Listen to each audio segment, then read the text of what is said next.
So when I began the channel, I started with some long-form videos. I made one on the stock market, I made one on tarot cards, and the most recent one is I made a long 2-hour one on ancient Greece. And I did Cyrus the Great, the Peloponnesian War. We talked about Athens and Sparta and Greek culture. And ultimately we got up to Macedon, and we talked about Philip of Macedon and his son Alexander the Great. And we talked about how these two figures were really the culmination of the ancient Greek world. They were kings, they were monarchs, but they create one of the most effective militaries in history, which is the Macedonian military. And then they'll use this in addition to really effective diplomacy to not only unify Greece, but go on to conquer the ancient world. And so this is a huge transformation of the globe, the rise of this Greek empire, this Hellenic empire, and it happens in a really short period of time. It happens within about 30 years. And so Philip and Alexander, they will create, after they conquer Persia, they'll create almost this Greek version of the Roman Empire. And the error, the mistake, the downfall that they'll have is Alexander dying prematurely before he could consolidate this empire and have an heir. So because of that, this empire disintegrates, and it ends up being fought over by the successors. So the Hellenes have this intuition of destiny where they view themselves as this exceptional people, this unique people, and they go on to conquer the world. And then again, psychologically, you have this pattern repeat with the Germans. So this is the theme that I want to continue with, that there is this connection, this similar intuition between the ancient Greeks and then the Germans, where they have this sense of exceptionalism and then they have this impulsion to either conquer a part of the world or carve out a part of the world for themselves. So I've titled this video The Twilight of the Gods, and I'm making a reference to the Victorian musician Richard Wagner. And Wagner made these works, and they were called music dramas. And one of the most famous of these was The Twilight of the Gods. And it was this work that was based on Norse mythology or Germanic mythology. And it was this tale of this epic final battle at the end of the universe. And this battle involved the destruction of the world, or Ragnarok. And so Hitler listened to Wagner, and he heard this kind of music. And it's fascinating to see how these Wagnerian themes were manifested in the world. And not only in World War I, but I think more particularly in World War II, you can see this idea of the Twilight of the Gods happening in literal physical reality. And so I think this idea comes from something deep in the German psyche, in the German collective unconscious. And you can see it twice in history, and this is how we can interpret the 20th century, is the Germans trying twice to seize power and to conquer Europe, and by extension to carve out their own piece of the world. So this is going to be a long-form video, and what I'll do to navigate it is I'll put in timestamps, and you'll be able to use those to jump around. So I'm going to start with the Victorian age. I'm going to start with Bismarck and the rise of Germany. We're going to talk about how Germany is this powerful state, how after 1871, when it forms, it's going to disrupt the traditional balance of power in Europe.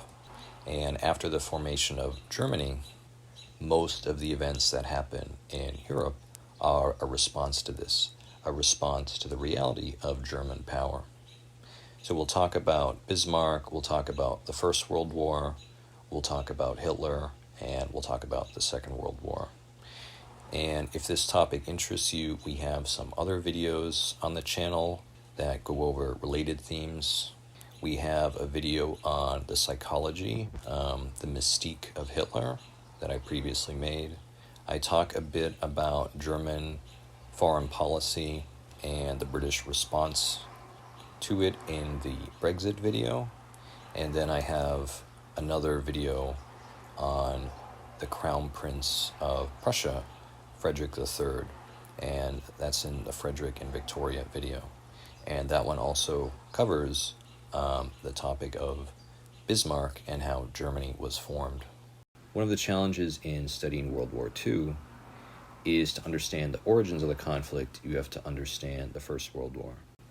And to understand the First World War, you have to understand the Victorian Age. So one of the goals of this video is to unpack the whole narrative of German history. Date back to 1871 when Germany forms, how Germany is very powerful and becomes this threat to Europe, this indomitable threat to Europe, and how the narrative develops until the end of the Second World War. In 1789, a really pivotal world event will happen, and France will collapse in the French Revolution. The monarchy will be overthrown, the king will be executed, and the country will become a republic. And then France will go on, under this new form of government, to begin conquering its neighbors in Europe. And so this is a very radical, dramatic transformation in European history. Later on, when the government becomes unstable, Napoleon, who is initially one of the generals of this republic, will seize power and declare himself emperor. He then goes on to create this powerful French Empire and seize control of much of Europe until he invades Russia and loses most of his army to the Russian winter. After Napoleon's defeat, he's exiled by the Allies to the island of Elba off the coast of Italy. However, he will briefly return to power in 1814 in the so-called 100 Days. The Allies will then defeat him for the penultimate time, and he'll be exiled to the small island of St. Helena in the South Atlantic, where he'll die. In 1815, the Allies will come together in Vienna for a congress there, and what they'll do is they'll reorganize the borders of Europe under the new principle of the balance of power. And the idea here is that each empire, each state in Europe, would be in a state of kind of equilibrium, and no one power would be strong enough to dominate all the others. And in addition to this, they'll also have this idea of the Concert of Europe, which will be this kind of diplomatic congress whose purpose will be to maintain peace.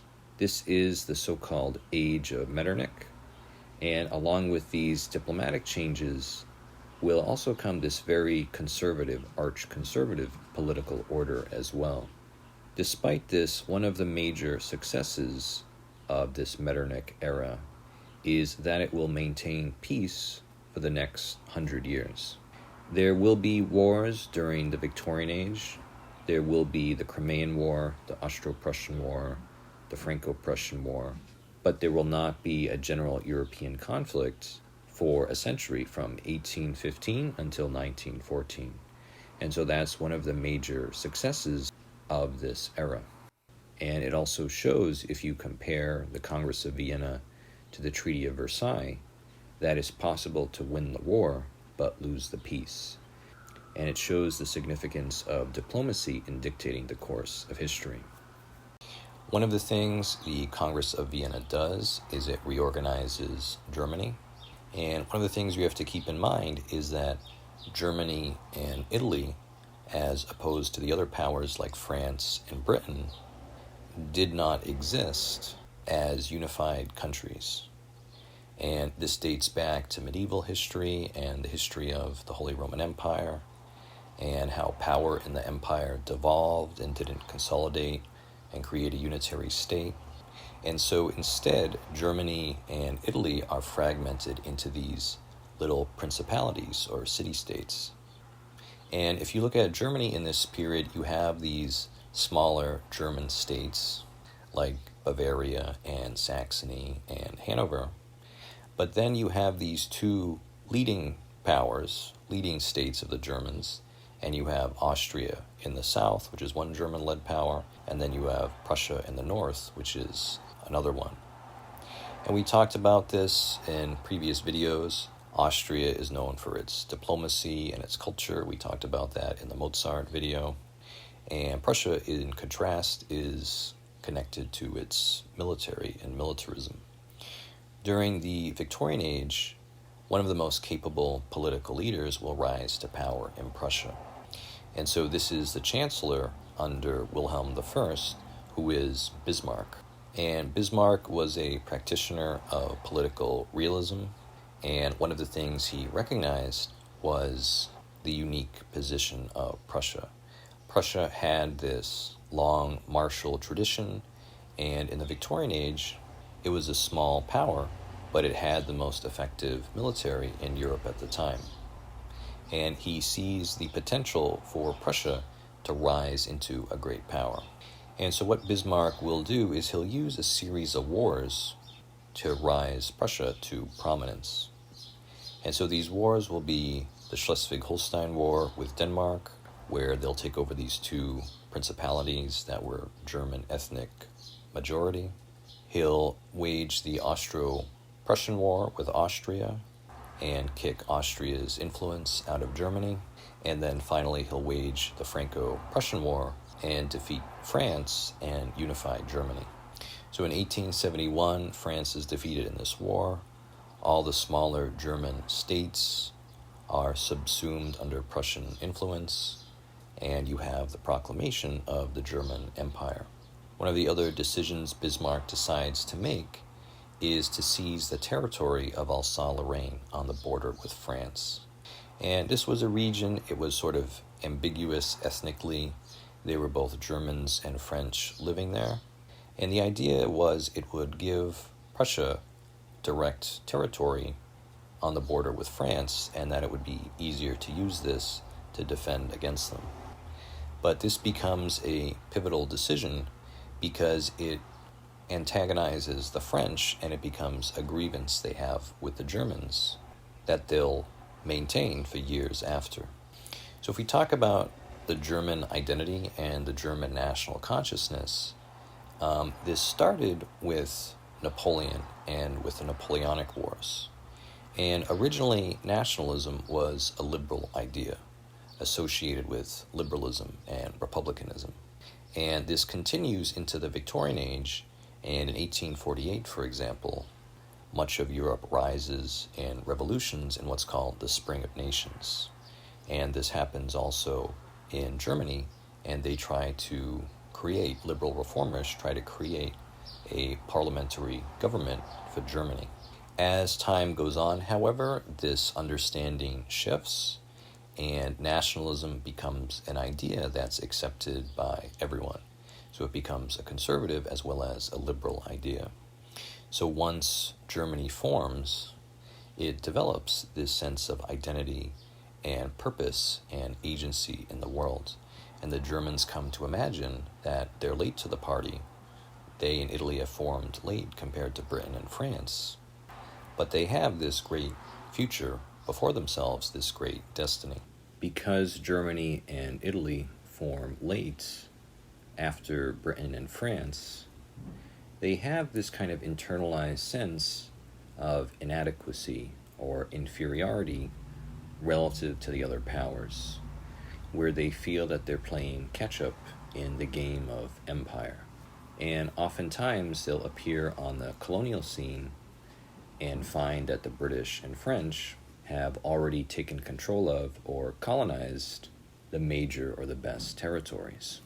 So what you find that is somewhat ironic is you'll even be entering into the 20th century, for example, with Italy's invasion of Ethiopia, and the Germans and Italians will still be in this phase of hypernationalism or imperialism, while meanwhile the British and French are turning into this new era of almost anti-colonialism and decolonization. After Bismarck unifies Germany in 1871, he'll focus internally on the economic development of the country, and he'll declare Germany has achieved a state of territorial satiation. One of the dangers of Bismarck is he'll set the precedent of using war to accomplish the nation's goals. And the danger of this will become apparent later when this same approach occurs under Hitler. Bismarck was a very dynamic figure. In his early career, he'll use force and aggression to accomplish Prussia's goals. And then after the formation of Germany, he'll change dramatically and emphasize the need for restraint in German foreign policy and adopt a strategy of maintaining peace and stability. One of the recurring challenges for the Germans after Bismarck is no longer in power is there's a failure in Germany's leadership to understand the concept of soft power and to understand simply with Germany's strength alone, if they restrain themselves, the country would inevitably achieve a state of hegemony. And instead of wait for this natural process to unfold, they try to conquer and acquire through force this same state of inevitable hegemony. So when Bismarck is in charge of Germany after its formation, one of the things he'll do is create an alliance between the three eastern courts of Germany, Russia, and Austria-Hungary. And he calls this the League of the Three Emperors.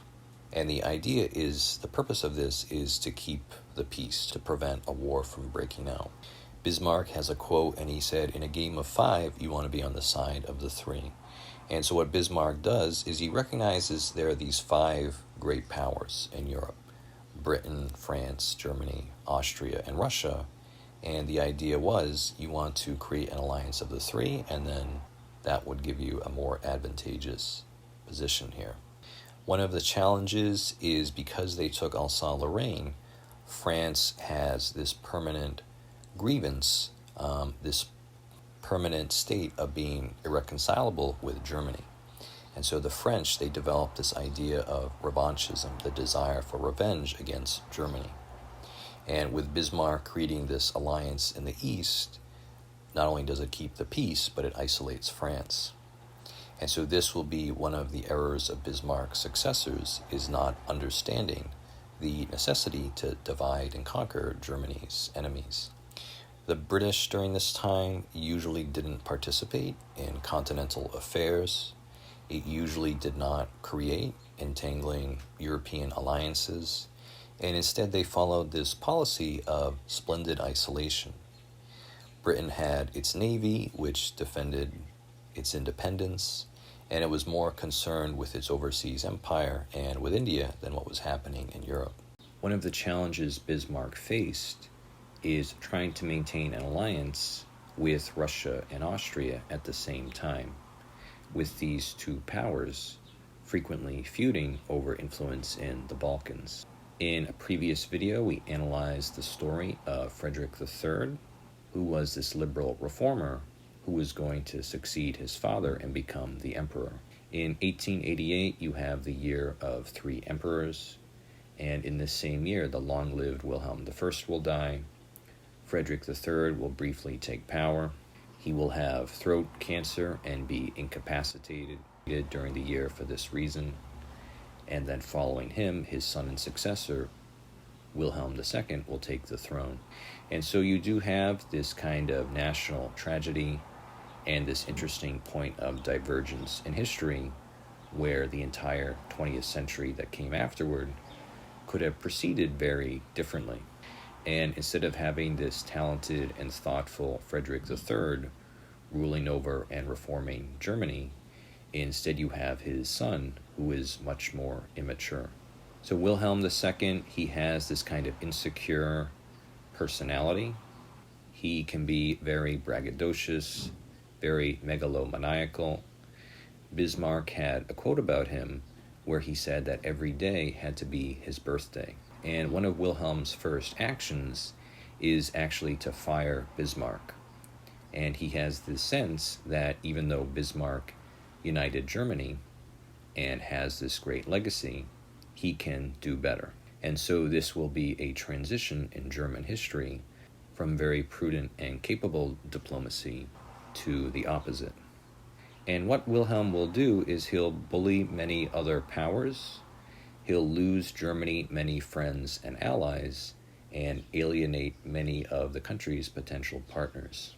One of the things he will do is end the alliance with Russia, which is a very imprudent decision, as the alliance between Germany and Russia was one of the factors helping to maintain a general peace in Europe. And once this alliance ends, what will eventually happen is Russia and France will create a new alliance to contain Germany. Another action of Wilhelm that was also very foolish is he'll build a navy for Germany. And while naval power was tied to national prestige in this time, Germany doesn't need a navy to really advance its foreign policy. And what this will do is it will take the normally aloof and indifferent Britain and cause them to be intimidated and concerned with the rise of Germany. So the British, unlike the Germans, are reliant on their navy to maintain their sovereignty. So for example, in the video on Brexit, we discussed this and explained how it was British foreign policy to maintain a fleet twice the size of the next two powers combined. So this will be the era of dreadnoughts, the rise of these new powerful battleships, and now that Britain is threatened by Germany, for the first time since the age of Napoleon, it will become involved in continental politics. So Middle Europe, the idea that the Germans are this major ethnicity in Central Europe, this becomes a defining idea during this time period. And a central pillar of this is this alliance between the two German-led powers, Germany and Austria. One of the other alliances that forms during this time is called the Triple Alliance, and Germany, Austria, and Italy in this will ally together. And in the case of Italy, it's spawned out of an Italian colonial conflict with the French. And one of the challenges of this alliance is that Italy and Germany have similar interests, are able to coordinate. But as time goes on, Italy has most of its grievances and most of its territorial issues with Austria. And then later, when World War I begins, the Italians, yes, they could take Corsica from France, but against Austria, there are all these territories like Trentino, Trieste, Dalmatia, that they could get from Austria. In addition, the Italians felt a friendship with France, felt a camaraderie with France. The French, under Napoleon III, had helped Italy form as a nation, and so there was this resistance to having a real war or a real conflict with the French. So as time goes on, France and Russia will form an alliance to contain Germany. And this is despite the fact that they have two opposite forms of government. So the French in this time, they have the French Republic, and they're one of the most liberal states in the world. And Russia, in contrast, has this repressive autocracy. But their national interests cause them to overcome these ideological issues, and they ally together. So Germany in this time has an issue which is called the two-front war problem. And the idea of this is that Germany is strong enough where it could defeat any of its neighbors 1-1. But the problem it had was, due to its location in the middle of Europe, what if it had to fight enemies on two separate fronts? Then it would have to divide its forces, and the idea is that in that situation it would be overwhelmed. So Germany continues to develop, and it develops the largest military, the highest quality military, and a very influential economy and culture, which begins to eclipse that of the other powers. In response to the two-front war problem, the Germans will develop this battle plan, and it's called the Schlieffen Plan. And inspired by their successes in the Franco-Prussian War, the Germans think that they can enact this type of success again. And so the idea with the Schlieffen Plan is that Germany can mobilize faster than the French and the Russians and the other powers. They can concentrate their military on the western border. They can go through Belgium and the Low Countries, which is all open terrain, and they can rapidly advance on Paris. And hopefully, if they're fast enough, they can take Paris and cause the French government to collapse. After they do this, they can then turn their army eastward and have a long, protracted war against Russia. So the problem with this plan is it turns into a self-fulfilling prophecy. And there's a lot of irony in World War I and in history. One of the tropes of the military is always fighting the last war, and they don't understand how technology and combat has evolved since the last conflict. So not only the Germans, but most of the powers leading into the First World War have this expectation it's going to be like the Napoleonic Wars, that it's going to be romantic, that there will be these decisive battles.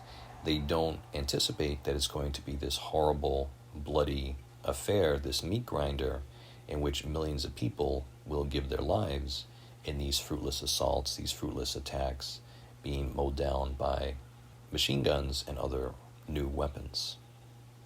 A different German strategy in the First World War is they could have maintained a defensive posture. They could have defended Alsace, which the French would have sent wave after wave trying to attack and seize. They could have avoided violating Belgian neutrality, which might have prevented the British from joining the war or joining the war quickly. By not including Belgium, the Germans would have limited the length of the Western Front, and then the Germans could have dedicated their resources to the east and supported Austria-Hungary where it was most vulnerable against Russia. So World War I begins over these tensions that existed in the Balkans, and there were these long animosities between Austria and its smaller neighbor, Serbia. Austria is this ancient power. It dates back to the early modern period and the Middle Ages before that. And we explored this in our video on Mozart and on royal marriages. And we talked about how Austria was this amalgamation of different kingdoms, personal unions, under one ruler, under one emperor. And during this time period, you have Emperor Franz Joseph, who is this long-lived symbolic figure that is the glue that unifies this empire together. So Austria is led by the Germans. Another important ethnic group in this empire is the Hungarians. And after Austria is defeated by Germany, Austria is weak and vulnerable and is forced to come up with this political compromise with the Hungarians, and they reform themselves into Austria-Hungary. And so this gives more political power, it delegates more to the Hungarians, but by doing this, they're able to maintain a united monarchy. Austria ruled over a lot of Slavs in southern Europe, and so the Slavs are this large ethnic group, and they consist of the Russians, the Poles, the Czechs, the Slovaks, the Bosnians, the Serbs, the Slovenians. And one of the ideas in the Victorian Age is the idea, at least for the South Slavs, of Yugoslavia, breaking free from Austrian rule and creating this nation of all the Slavs. And then in Russia, you have this idea of pan-Slavism, which is this kind of nationalist idea that Russia is the kind of big brother to the smaller Slavic powers and should be the protector and the defender of some of these states like Serbia. Tensions would frequently break out in the Balkans, and one of these events was the Austrian occupation and then annexation of Bosnia in 1908. And this will be a crisis, and in this, the Russians will intervene and try to prevent Austria from doing this, and then decide to back down. This happened around the same time as Russia also being defeated by Japan in the Far East, and it'll create this situation for Russia where they'll back down twice or be defeated twice. And one of the issues is if you're an autocracy, you need this basis of strength for legitimacy and to maintain yourself. And so it's going to create a situation when a crisis evolves with Serbia, they're going to have to act. They won't be able to back down. So the Serbs had this very intense form of nationalism, and it would support agitators in the Austrian Empire. One of the groups it supported, we call it the Black Hand, And one of the figures sponsored by this group is called Gavrilo Princip. And in 1914, Franz Ferdinand, who's the heir to Austria-Hungary, visits the city of Sarajevo in Bosnia, and he's assassinated. He's killed by Gavrilo Princip. There's some irony in this. Ferdinand is actually a reformer. He was one of the figures who wanted to federate Austria, give more power to its constituent groups, and despite this, he's assassinated. So this assassination causes a massive crisis in Europe. And initially, there's a lot of sympathy for Austria throughout Europe. After this, Austria will decide this is an opportunity to finally solve their Serbian problem or their Serbian question, and they'll send an ultimatum to the Serbs and basically attempt to punish the state for supporting these different agitators in their country. And the Serbs actually agree to most of their demands, but then they reject the demands that would result factually in their loss of sovereignty. So things are escalating. The Russians are supporting Serbia, as we said. And so the Austrians will inquire with the Germans, who are their ally, and they're going to ask if the Germans will support them if they go to war. So Wilhelm II is consulted, and this is where he gives the Austrians this pledge of unconditional support. And so this later will be cited by the Allies as the crucial decision where he hands them a blank check, and this will be one of the ways that they blame Germany for the war. So there's a lot of miscommunication here at the start of World War I. Austria expects that the Germans will defend them against Russia and protect their eastern border, and they're not aware that the Germans have this Schlieffen Plan. The powers begin to mobilize, and the crisis is escalating.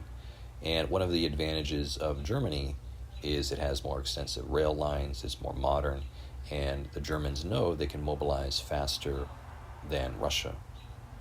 So the Germans, they concentrate their military on the border with France, they neglect the Russian border, and then they're going to execute the Schlieffen Plan. At the start of the war, it's actually a big mess for Austria because of this.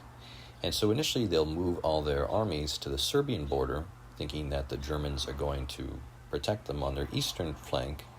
And as they learn that Germany is not doing this, they're going to shuffle all their armies around in this really confused, indecisive way. And they'll end up sending some soldiers to Galicia to defend it against Russia, and they'll end up sending a much smaller force to the border with Serbia. And this creates an issue right from the beginning for them, where instead of defeating Serbia decisively at the start of the war, instead it will become a stalemate for them.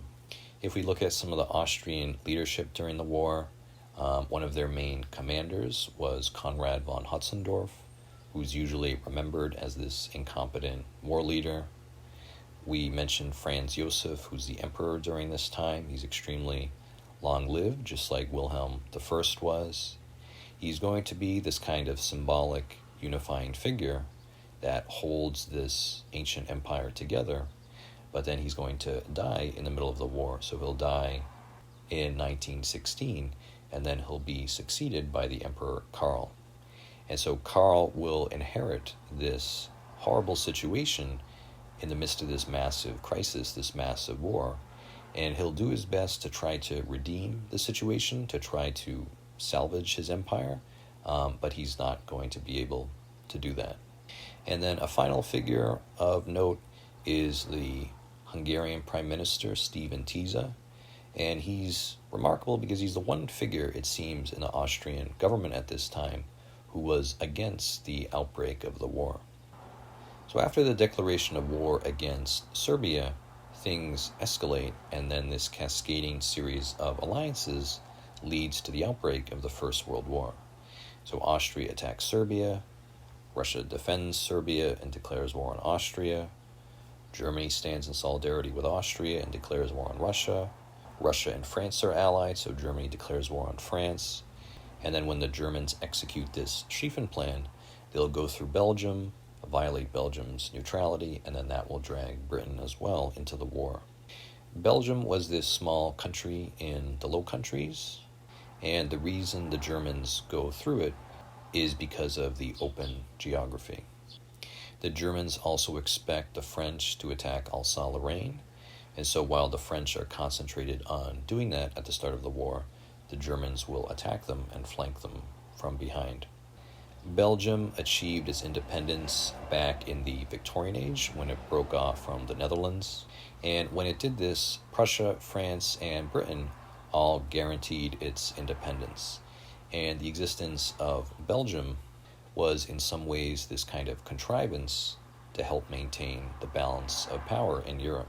And so the decisive thing for Britain joining the war was this violation of Belgian neutrality.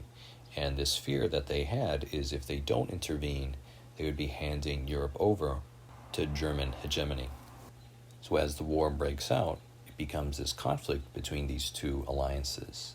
So you have the Entente power of the Allies on the one side and the Central Powers on the other. One of the questions, and this will recur at the end of the war, is who is really responsible for the First World War. And it's one of the interesting things where you can interpret it and make arguments in all different ways. So you can say it's the Serbs for having this assassination. You can say it's Austria for declaring the war. You can say it's Russia for deciding to mobilize. You can say it's Germany for being too powerful. And so all these different arguments can be used to explain who's ultimately at fault for the outbreak of this war. One of the ironies is just before the declaration of the First World War is many people thought that the alliance system that existed in Europe was a successful enough deterrent that it would allow the economic development of these empires and prevent the outbreak of war. As the Germans attack in the West, they're initially very successful, and they're only stopped outside of Paris at the Battle of the Marne. The British Expeditionary Force arrives, and they'll support France during the war. And after this initial period of mobile warfare on the Western Front, things will bog down, and instead trench warfare will develop. And trench warfare is a response to how deadly and destructive and brutal war in the 20th century has become. So between the trenches, there would be this no man's land. A common practice during the war was this idea of going over the top, getting out of your trenches and assaulting, charging at the enemy lines. And often you would be doing this into machine gun fire, and it would result in significant loss of life. One of the major sources of casualties in the war will come from artillery. And the artillery is going to cause a lot of the post-traumatic stress, a lot of the shell shock that the soldiers will have. So you'll be in your trenches, you'll be ostensibly safe, and then suddenly there will be this horror of this artillery, and seemingly randomly, some people will be maimed, some people will be mutilated, and some people will be killed as a result of this. The First World War, it has this trope of the incompetent generals, and many of these generals will remain attached to this offensive dogma, this aggressive dogma of you have to attack, and they will squander their soldiers' lives on these attacks over and over again. And then some of the most famous of these incompetent generals is, we've already mentioned, Konrad von Hotzendorf in Austria, and then another infamous one is Luigi Cadorna in Italy. Later in the war, the soldiers, especially in France, will begin to turn on the officers, begin to mutiny against them. They're sick of their lives being thrown away in this war, and then that's going to be one of the factors that contributes to the end of the war. When the First World War breaks out, everyone expects it's going to be over quickly. It'll be over by Christmas time. And this ends up being a really grave mistake. One of the interesting events of the First World War is this thing called the Christmas Truce, which happens in the first year. And basically on the Western Front, in some places, the British and German soldiers would have this truce, and they would meet in the no man's land and exchange gifts. And this event really shows the absurdity of the war, that there's this lack of ill will, this lack of malice between the populations at the start of the war, that in many ways it really is this ridiculous conflict that's created out of these artificial alliances, this artificial political situation. While things become static on the Western Front, and the Eastern Front, even though the Germans have a small army defending Prussia, they will defeat the Russians at the Battle of the Masurian Lakes. Meanwhile, in Austria, they're going to face this huge disaster, and the Russians will surround much of the Austrian army at the city of Przemysl, and the Austrians will surrender to them. And this defeat early in the war is really going to break Austria and break their strength and turn them into a liability for the rest of the war. And then one of the lines is that the Germans were so-called shackled to a corpse, that this early defeat is going to make Austria into this poor partner for the rest of the war. So as we said, the expectation the Germans would help defend Austria's eastern border, this miscommunication, this ends up being a really fatal error, and it will hurt the Central Powers for the rest of the war. As the war continues, Britain and the other powers see the need for them to intervene. They begin to see that the Germans, if they defeat France and Russia, then factually their military will be able to control Europe. So if they want to stop the Germans, it has to be here. It has to be during this war. As the war continues, the Ottoman Empire will join the war, and they'll be motivated by these long-standing grievances they have against Russia and the economic integration they had started doing with the Germans. As we mentioned, there's this stagnation, this static warfare in the West, and meanwhile in the East, there's more mobility with the front lines changing and advancing. The Germans will shift part of their military into Eastern Europe, and there they will have some success. And it becomes a kind of game of rock, paper, scissors, where the Russians will be able to defeat Austria, but then the Germans will be able to defeat Russia. And the Germans will take control over Poland, or the old Congress Poland, and they will create a kind of independent state, a German satellite there. As the war goes on, the loss of life increases, animosity and hatred between the different powers increases more and more. The British will place a blockade on Germany, and it will starve them of a lot of resources, of being able to import food, of trade during the war.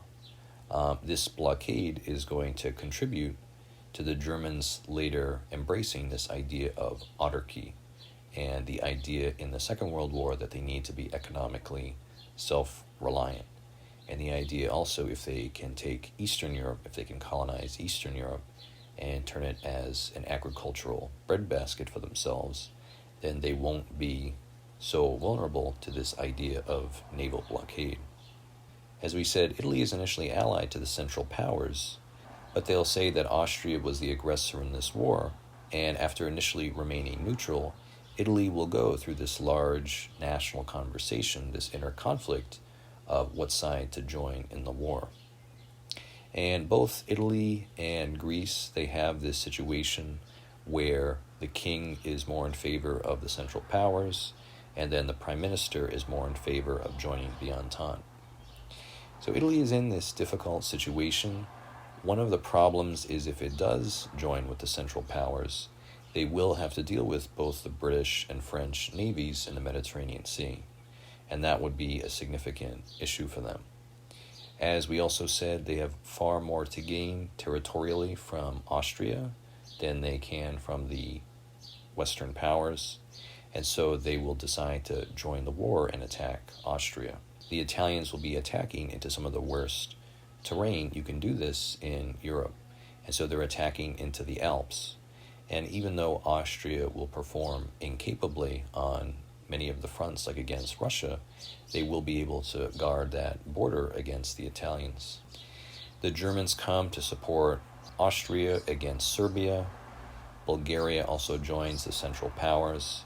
And then in this situation, Serbia finally falls and is occupied by the Austrians. As the war goes on, Romania will be enticed to join with the Entente.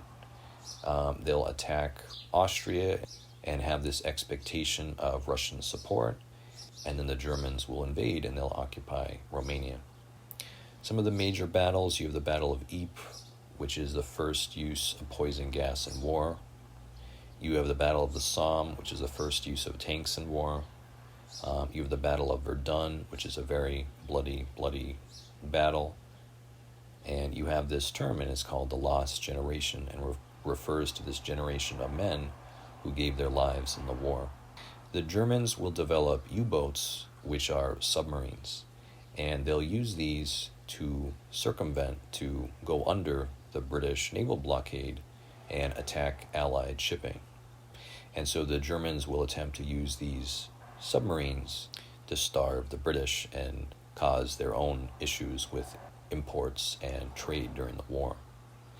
One of the problems with U-boats is it would sink many civilian ships and many neutral ships. And during the war, there's an ocean liner, which is called the Lusitania, and it was a civilian ship headed from America to England. And on the ship are many Americans, and when the Germans sink it, it becomes a casus belli for the Americans to join the war. The Germans also commit this other faux pas, where they send a message to Mexico and try to entice Mexico to join the Central Powers in the event of war. And it's called the Zimmermann Telegram.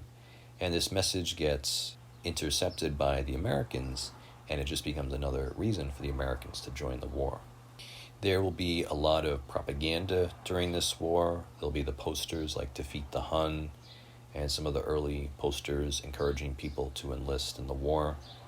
A lot of this propaganda will emphasize the German treatment of the civilian population in Belgium and trying to build up this fervor of stopping Germany and winning the war. In the United States, Woodrow Wilson is president during this time. In Germany, some of the major generals, you have Paul von Hindenburg and Erich Ludendorff. Some other events of note during the war, you have the Red Baron, you have the first fighter aircraft in the First World War, you have the use of Zeppelins, you have the use of tanks for the first time.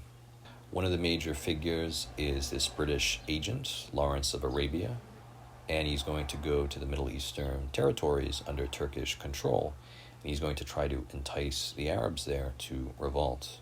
The British will perform very well at the expense of the Ottoman Empire, and they'll take control of a lot of their territories in the Middle East. One of the other legacies of the war is what's called the Balfour Declaration, and this is an invitation for the Jews to come and settle in Palestine. Back in the Victorian age, there was this figure, Theodor Herzl, and he had this idea of Zionism, that the Jews should go back to Palestine and they should try to restore the state of Israel. So this Balfour Declaration is one of the first instances of this actually happening and being implemented. As the war stagnates and becomes static and becomes a stalemate, the Germans will make this crucial decision, and it's called the sealed train decision. In Switzerland, there were some exiled partisans from Russia, and the major figure here was Vladimir Lenin and the Bolsheviks, who were these communist revolutionaries.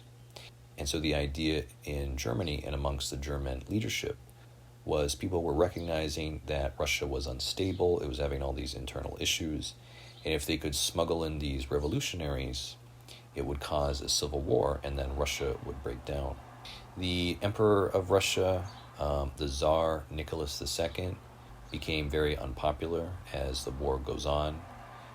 He had this famous figure, this advisor, Rasputin, who was very close to the Empress of Russia, who treated the Tsar's son, Alexei, who had hemophilia.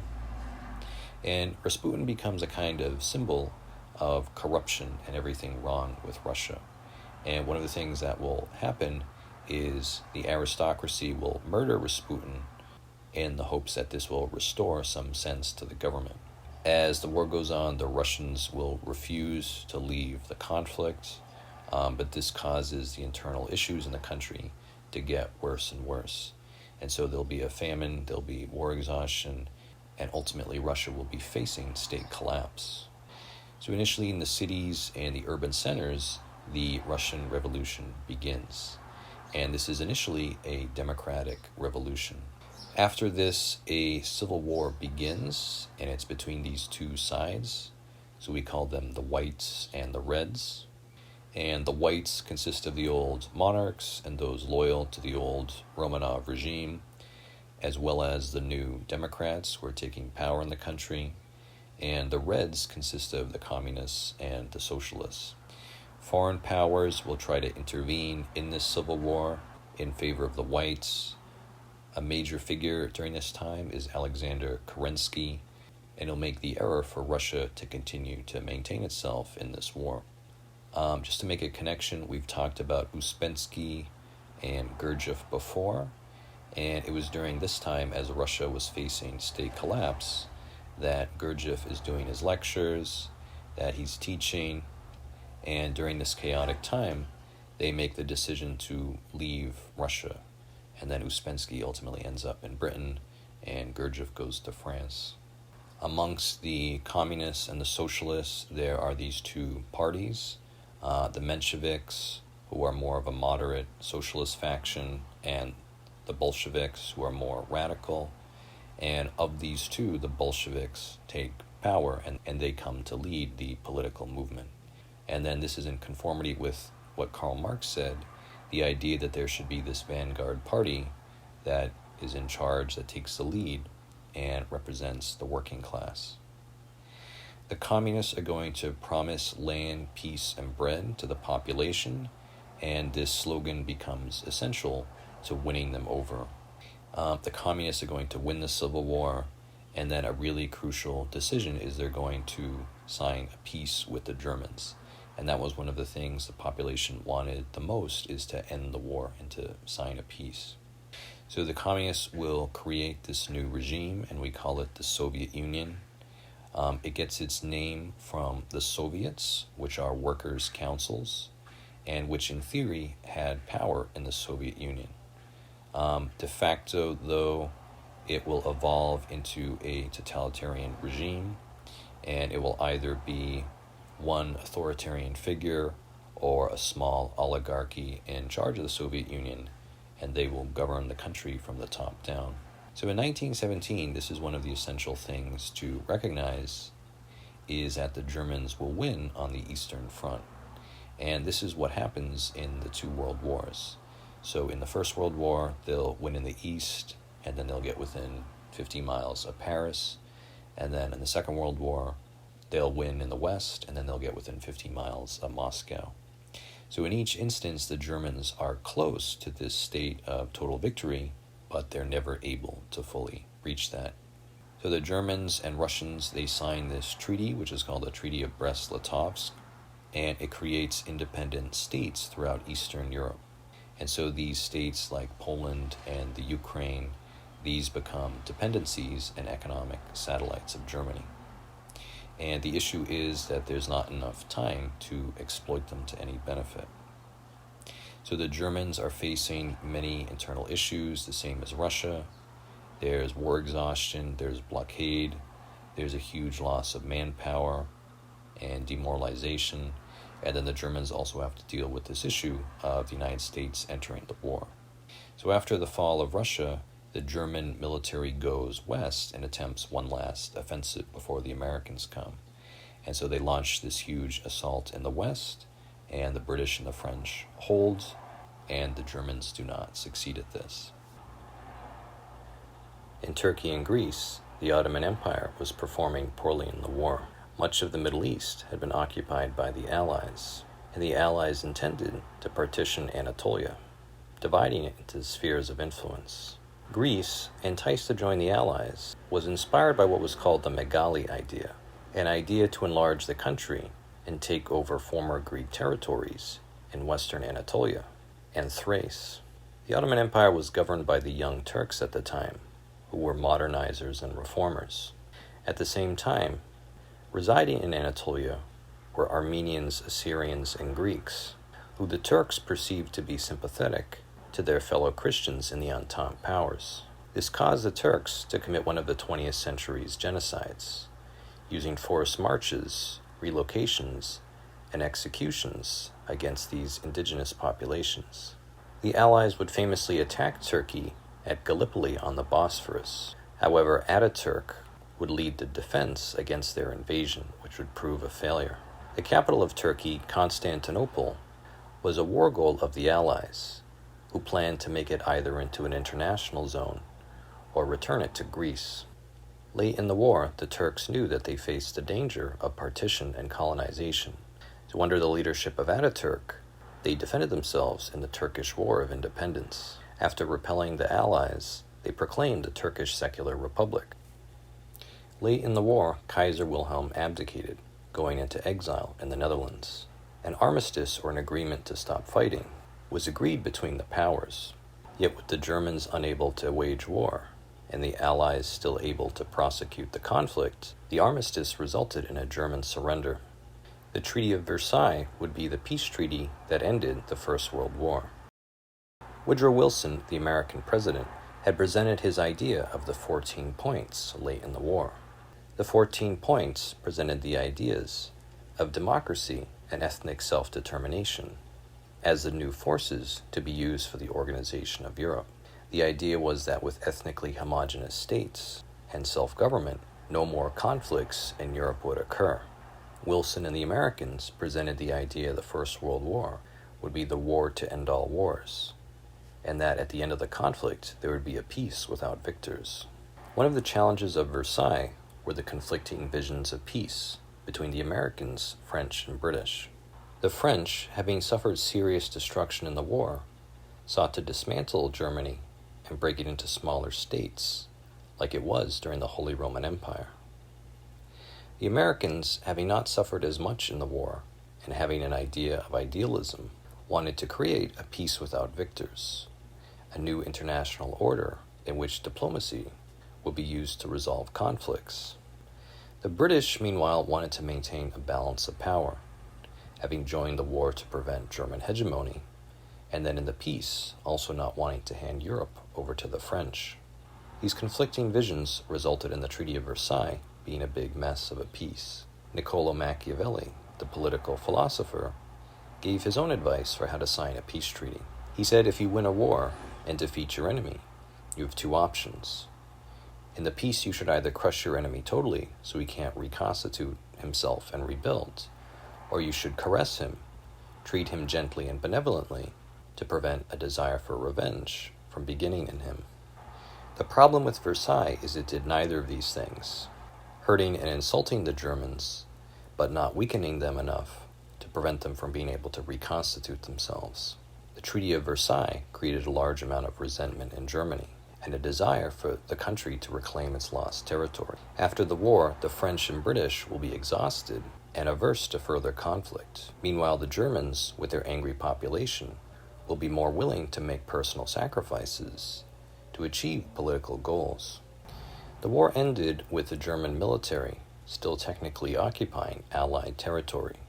Though the Germans were no longer able to prosecute the war, this territorial situation created ambiguity and confusion amongst the Germans if they had been betrayed at home by civilian politicians.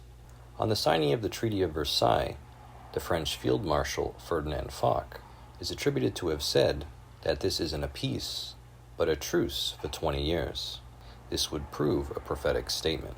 The main stipulations of Versailles for Germany were a loss of territory, a limiting of the size of its army, the war guilt clause, with the country accepting responsibility and blame for starting the war, and reparations for the destruction the war caused. The reparations were so high that they were only paid back in full in 2010. The other treaties with the Central Powers included that of Saint-Germain, which dismantled the Austrian Empire. Another was the Treaty of Trianon, which was between the Entente and the 1,000-year-old Kingdom of Hungary. This kingdom was dismantled based around the principle of ethnic self-determination, its territories going to the new Yugoslavia, Czechoslovakia, and Romania instead. The war meant the end of the old dynasties, the Hohenzollerns, Romanovs, Habsburgs, and Ottomans. Instead, new modern movements would take power in Europe, movements based around mass politics, demagoguery, and new ideologies like communism. The League of Nations will be created at the end of the war, a prototype of the United Nations. Its purpose would be to foster international cooperation and promote peace through dialogue. The Treaty of Sèvres would be signed with the Ottoman Empire, and in the Sykes-Picot Agreement, Syria and Lebanon in the Middle East would be given to France, while Palestine, Jordan, and Iraq would be given to Britain. These new colonies in the Middle East that were given to France and Britain were called the Mandates. The period after World War I, from 1918 to 1939, is called the Interwar Era. One of the problems of the Treaty of Versailles was that Germany and Russia were excluded from the post-war order. Versailles was dictated to the Germans, and Russia, having fallen to a communist revolution, was not included in the deliberations for peace. Excluding them was naive and irresponsible. The Treaty of Versailles broke Central Europe into small states. Countries like Austria, Hungary, Poland, the Baltics, and Czechoslovakia. The question arose of what would happen to these states when, after the war, Germany and Russia recovered. In Eastern Europe, Czechoslovakia, Romania, and Yugoslavia created a little entente to contain Hungary. Poland was restored, having been off the map of Europe since the time of Napoleon. Poland was given a land bridge so it could access the Baltic Sea, called the Danzig Corridor. The city of Danzig itself, a German city, was turned into the Free City of Danzig. Following the Russian Civil War, the Soviets would reconquer Ukraine and participate in a border war with Poland. During the interwar period, Poland would face many issues economically developing and would develop an authoritarian government. In Russia, confusion arose over what was happening in the rest of Europe. In Marxist philosophy, the idea was that the international working class would eventually rise in revolution, overthrow the bourgeoisie, and create a classless utopia. Due to the stresses of the war, communist uprisings indeed arose in Bavaria, Hungary, and Russia. But as the war ended and instability and exhaustion resolved, the expected world revolution thought to happen by the communists did not occur. In Hungary, the communists would come to power, promising a territorial restoration of the country, though this was then defeated by the Little Entente. Hungary came to be governed by a regent, an admiral, Nicholas Horthy. Later in the interwar period, the deposed Karl would attempt to return to Hungary, but find this effort opposed by the Allies. The founder of the new Soviet Union was the revolutionary Vladimir Lenin. He was assisted in this effort by other major figures, including Leon Trotsky, who was an idealist and an intellectual, and Joseph Stalin, who was a ruthless accumulator of power. After making an effort at statism to maintain stability in the new country, Lenin implemented what's called the New Economic Policy, which allowed a basic free market. With this in peace, Russia attained a form of fragile stability, and for a time the public was contented. With their rise to power in Russia, the international socialist movement was legitimized. They began to meet in internationals, convened to assess the status of socialism worldwide. As we've explored before, Karl Marx was a Victorian thinker who explored the problem of wealth inequality in society. He talked about the two classes, the rich and the poor, the bourgeoisie and the proletariat, and in works like Das Kapital and the Communist Manifesto, predicted that as a result of economic oppression, the working classes of the world would eventually rise in revolution and seize power.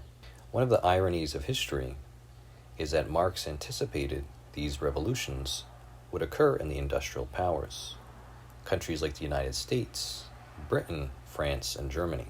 Instead, communism took power in pre-industrial societies, namely Russia and China. As we mentioned in previous videos, in the Western powers, the elites granted concessions and created welfare states to keep their populations contented.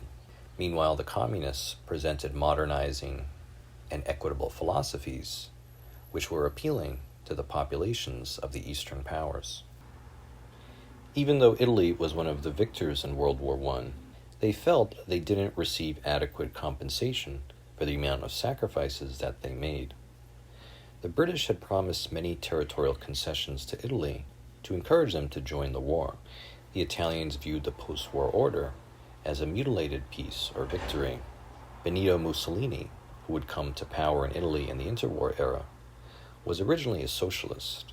He had worked as a teacher and a newspaper editor and a soldier before entering politics. Here we can point out that Mussolini, a teacher, Hitler, a painter, and Stalin, a seminarian, shows that dictators can come from all kinds. The Italians developed a feeling of irredentism, a desire to reclaim the territories that it felt it deserved.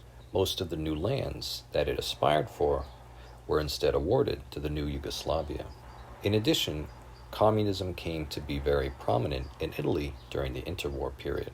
This resulted in a political reaction from the right. Mussolini would found the new movement of fascism, its name coming from the fasces, a symbol of power and state power from ancient Rome. Fascism would combine elements of the right and left. It would create a welfare state and promote elements of economic populism. It would appeal to the middle class, offering a remedy to the fear that the communists would seize and redistribute wealth. It favored autarky, or economic self-reliance. It supported militarism. In the case of Italy, favored a rebirth of the Roman Empire, suggesting the Italians could make the Mediterranean into their sphere of influence. Fascism was xenophobic and populist, presenting an idea of hypernationalism with a hostility to outsiders. The Italian fascists would develop the straight-arm salute, which derives from the ancient Romans. They would promote the idea of social ecstasy, the idea if everyone surrendered to a dictator or a demagogue, society could achieve great things. Mussolini's supporters were called the Black Shirts, and they weren't averse to using violence, street attacks, and intimidation as a part of their politics. One of Mussolini's major political actions was called the March on Rome, when him and his supporters agitated for the government to put them in power. As a result of this, King Victor Emanuele III agreed to make Mussolini the prime minister. Branding himself Il Duce, or the Duke, Mussolini came to power in 1922, putting him in charge of Italy for 11 years before the rise of Hitler in Germany in 1933. Today, Mussolini's legacy in Italy is more ambiguous than that of some of the other despots of this time period. Some Italians lament his regime, while others have sympathies for it, with most Italians agreeing that Mussolini's biggest failure was in creating the alliance with Hitler. The U.S. became one of the world's major financial powers during the interwar period. Its economy integrated with other countries, including Britain, France, and Germany. It enjoyed a period of economic boom known as the Roaring Twenties, fueled by speculation on Wall Street. Sometimes called the Gilded Age, the fortunes of the rich surged, while inequality increased. Common people began participating in the stock market, using margin or borrowed money to buy shares. While it brought short-term fortune, this resulted in a bubble where prices became inflated above their intrinsic worth. Finally, in 1929, the Roaring Twenties came to an end on Black Thursday, and the financial system collapsed. Millions of people lost their savings, and many businesses went bankrupt. This was the beginning of the Great Depression, during which 1 out of 4 people in the United States was unemployed. People appealed to President Hoover for support, but felt he did nothing to assist him. The new shanty towns where the unemployed live were named after him and called Hoovervilles. During this time, concepts of government and its role in the economy were evolving. The economist John Maynard Keynes developed the philosophy of Keynesianism, which would develop a key role after this period. Keynesian principles say the government should intervene in the economy and boost it during downturns or times of crisis to alleviate suffering. Then when the economy is successful, the government should take a step back and allow the private system to flourish on its own. The collapse of the American economy reverberated throughout the world, causing crises in other countries, including Germany. The Great Depression resulted in a surge of communism, and many began to speculate if the crisis would spell the end of capitalism. During this time, Franklin Delano Roosevelt entered into politics. and with his new populist platform, became the president. Roosevelt presented a New Deal, a new relationship between the forces of capital and labor. Under new government programs, many Americans were employed. Roosevelt implemented policies to address wealth inequality. He implemented federal deposit insurance, a guarantee on people's savings in the bank. Thus, if a bank ever went bust, people wouldn't lose their life savings like they did in the Depression. He also implemented forms of welfare, like Social Security, a government-provided pension that would provide an income for the elderly in retirement. In Russia during the interwar period, Joseph Stalin took over as leader, succeeding Lenin. After succeeding in the Civil War, Lenin became ill and had a series of strokes, incapacitating him. Despite having been a social prophet and the leader of the revolution in Russia, this rose the problem of who would take power after him. The two obvious successors to Lenin were Leon Trotsky, who was a devoted communist, an intellectual, and an orator, and Stalin, who was a poor speaker, a backroom bureaucrat, but a ruthless accumulator of power. Stalin had been appointed by Lenin as the general secretary of the Communist Party, and despite its menial position, used the role to award allies and misinform or punish rivals. He would make appointments to supporters and use the position to slowly accumulate power. Due to these actions, this secretary role would turn into the leading position in the Soviet Union, a product of Stalin's legacy. Though the head of government would technically remain Mikhail Kalinin, Stalin would become the de facto dictator of the Soviet Union. He would be supported by the Central Committee, a small cabal of the highest leaders in the Soviet Union. Stalin would take various acts to alienate Trotsky and deprive him of supporters. One of these was to fail to invite him to Lenin's funeral. Many of these actions are depicted in George Orwell's book, Animal Farm.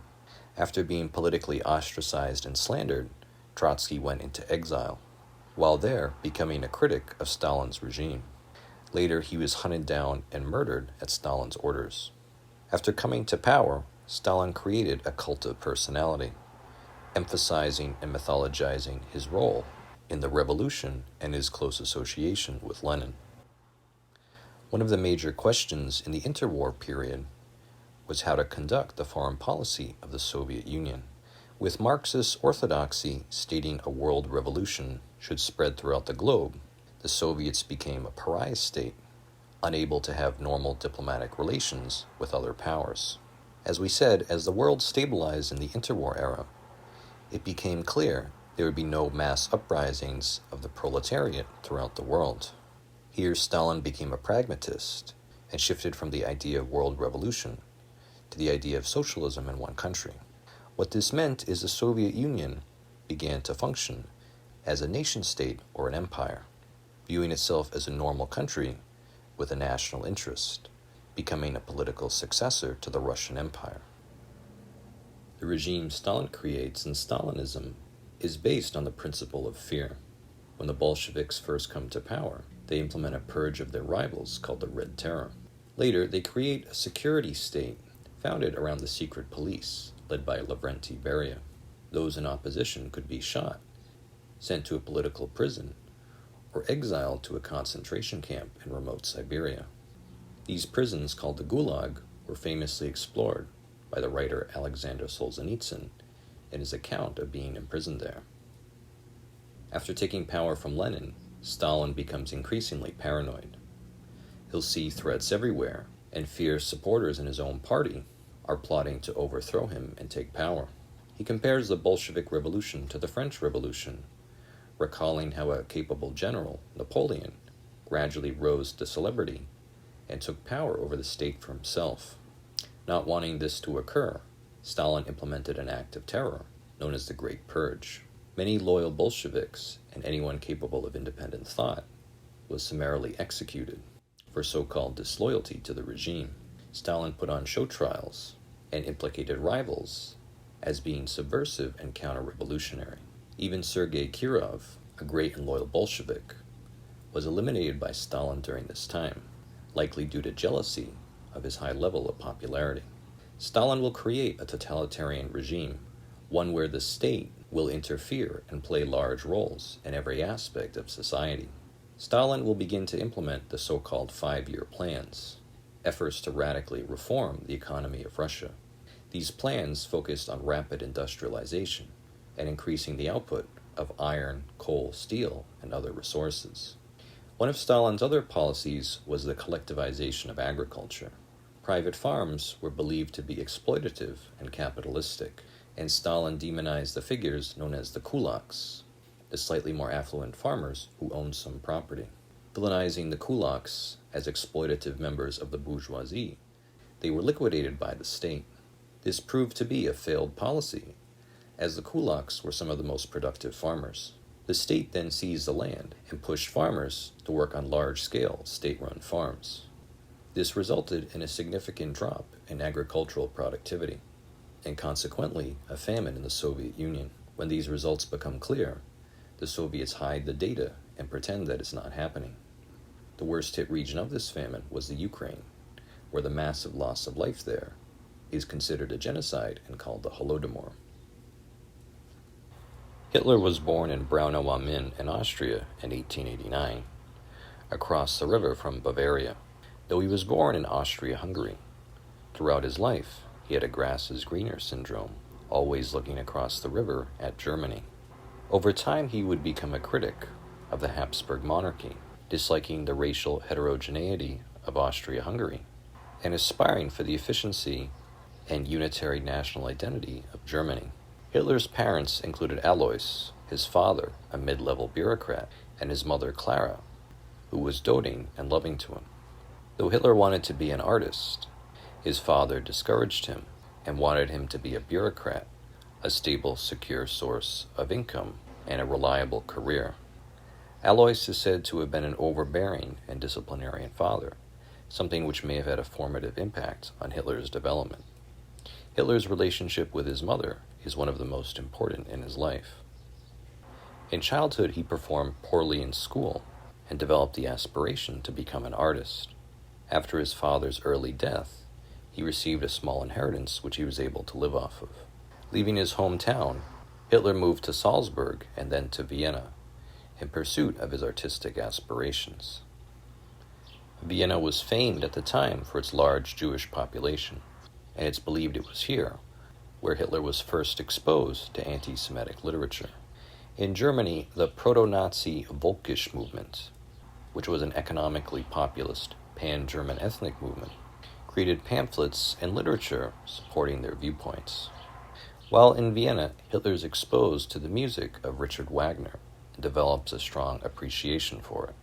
One of Hitler's joys was to go to the theater and listen to Wagner's music. There's some irony in this, as Hitler himself will later create his own Twilight of the Gods in history. While in Vienna, Hitler applies to art school twice and is rejected both times.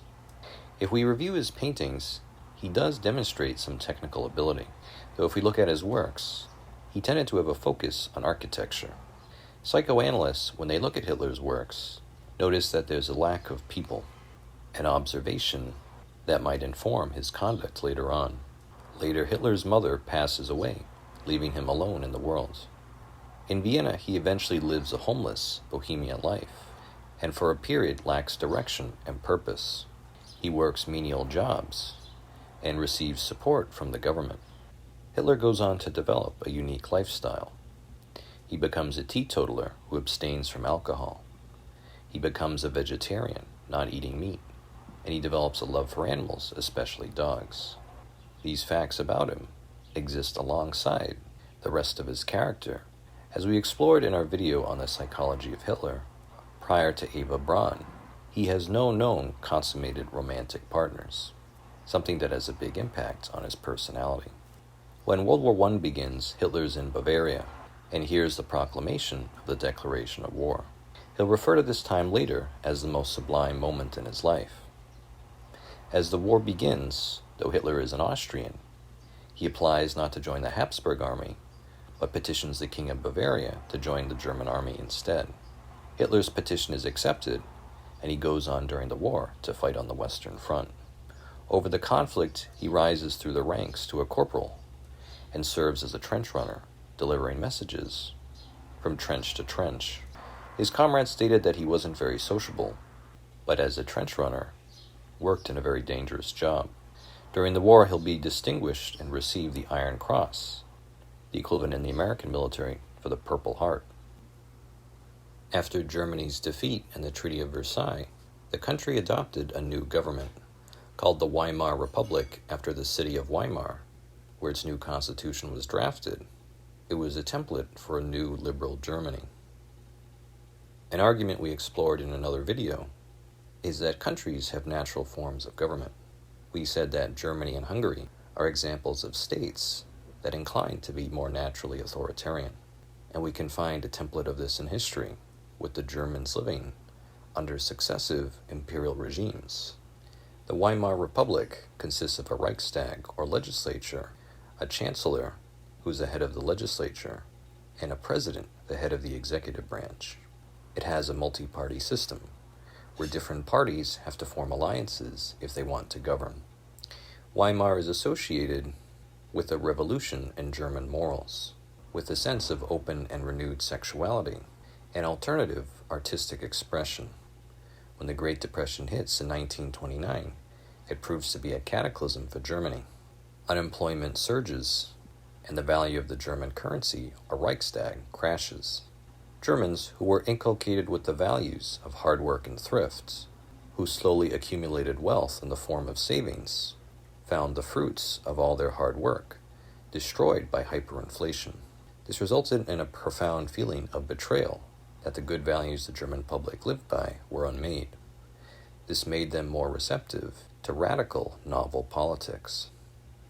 During the Weimar Republic, Germany did have one exceptional politician, Gustav Stresemann, who's often overlooked in history. Stresemann helps to sign the Locarno Agreement, an agreement made with France and Germany. The purpose of this agreement was to address some of Germany's grievances about the Treaty of Versailles and help to reintegrate them back into the international order. At Locarno, the Germans agreed to recognize the territorial changes on its western border. But the Western Allies agree that its eastern border would remain dynamic and open to long-term change. If we look at an ethnic map of Germany during this time period, we can see the central issue with Versailles. Versailles was built around the principle of ethnic self-determination, except it didn't apply this principle when it came to the defeated Central Powers. This is understandable, as if the Germans were allowed to politically unify in one state, self-determination would have made their country very powerful.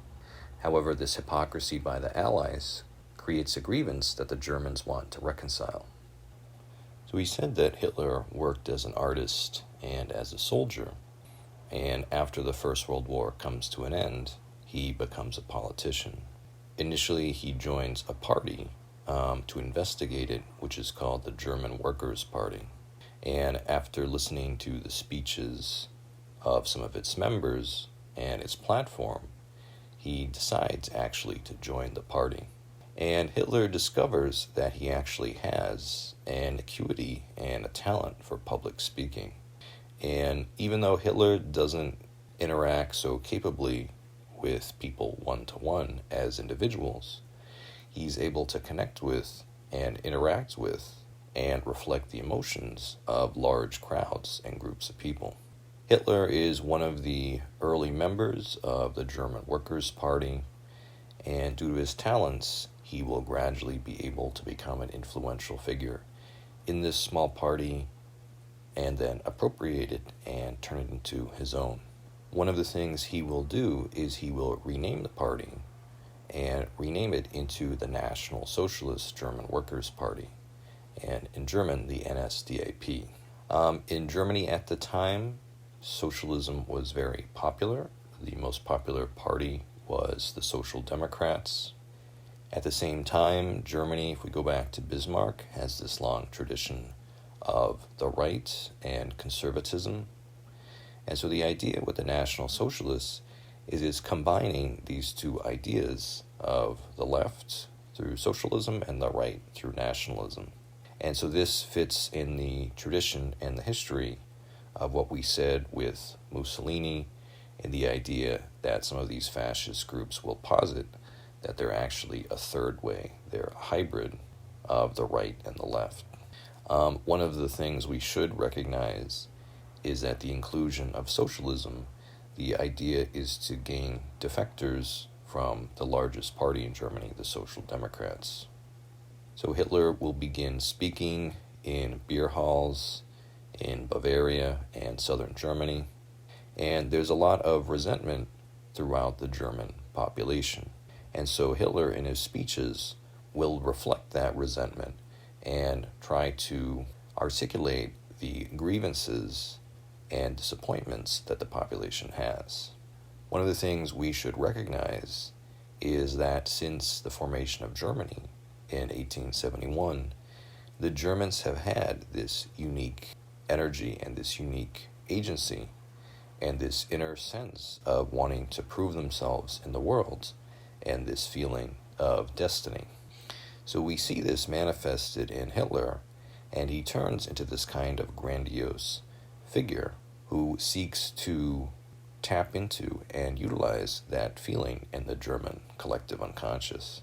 One of the comparisons we made in our video on the psychology of Hitler is we talked about how the National Socialists were critical of Christianity and its values, but were sympathetic to Islam. And how we can interpret this is the idea of religion being this kind of cultural force, sociological force, that can unify and mobilize a population. And I think also the idea of Islam, its capacity for conquest, and its proselytizing nature, and its aspiration to conquer or carve out its own section or piece of the world. One of the innovations Hitler will make is he'll adopt the swastika as a symbol of his party. The swastika is the hooked cross, which did exist formerly in European civilization.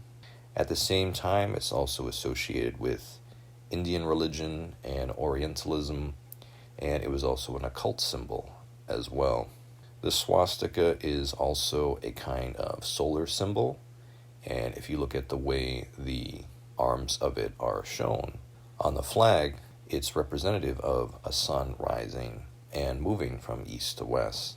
A lot of this underlying unconscious mythological force behind Hitler's party and behind the National Socialist movement, it derives from this underlying occult mystical movement that existed in Germany at the time. So Hitler will appropriate this idea of the Aryans or the noble ones, which itself originally derives from a Sanskrit term, the word Arya, which means noble.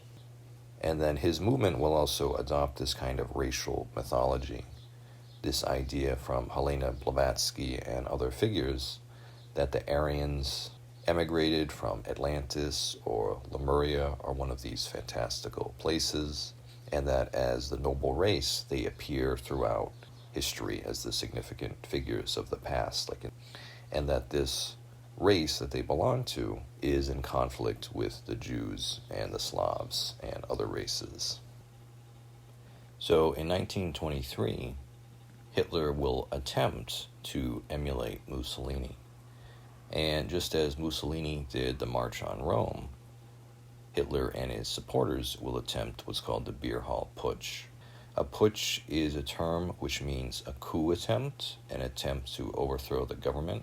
And Hitler is here. He has many of his early supporters. He also has Erich Ludendorff, one of the former World War I generals, supporting him in this.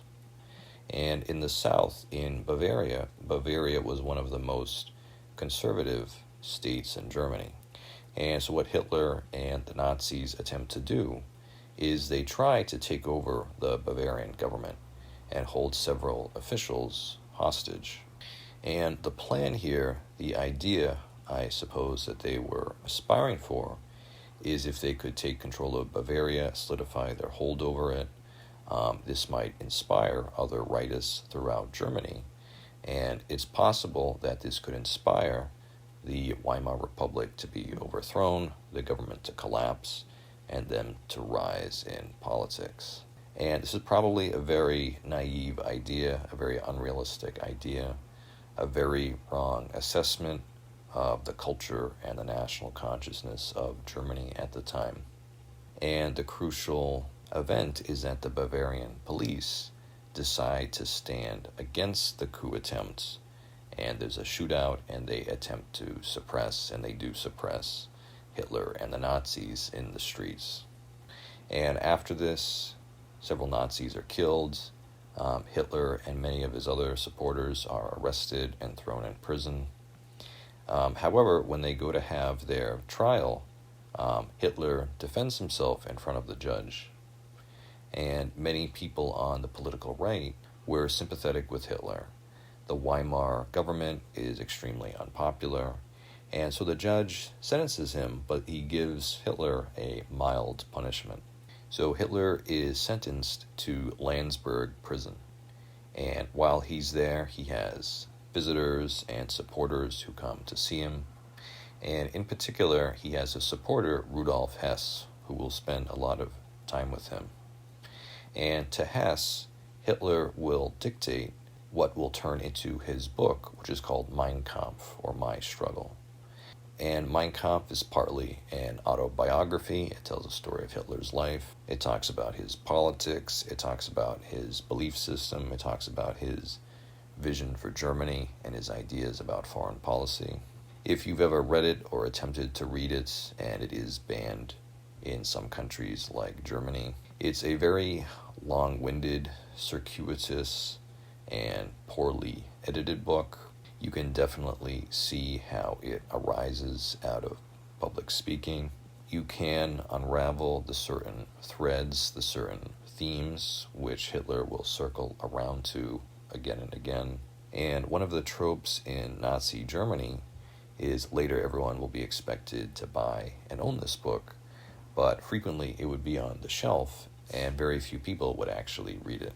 So in this book you have ideas of Hitler's anti-Semitism, you have his views of Britain, America, Russia, communism, and you see one of his major ideas is this idea of Lebensraum, or living space, the German colonization of the East. When Hitler was young, he actually read a lot of the Western novels from the United States. The idea that the United States started on the East Coast and it colonized and settled and moved west. And Hitler is inspired by the kind of romantic idea of the spread of civilization and the colonization to these kinds of peripheral territories. Of course, under Hitler, this is going to have a very dark and dehumanizing manifestation where he'll view the peoples of Eastern Europe uncivilized and fit for colonization. In the Weimar Republic, as you have the Great Depression and you have all this economic turmoil, you will see the rise of radical parties. And the more onerous times become in Germany, the more people turn to the extremes, turn to the fringes politically. And the two big parties, one is going to be the Communist Party, and the other will be this National Socialist movement started by Hitler. And so what you will have is you'll have a lot of unemployed and disaffected young men.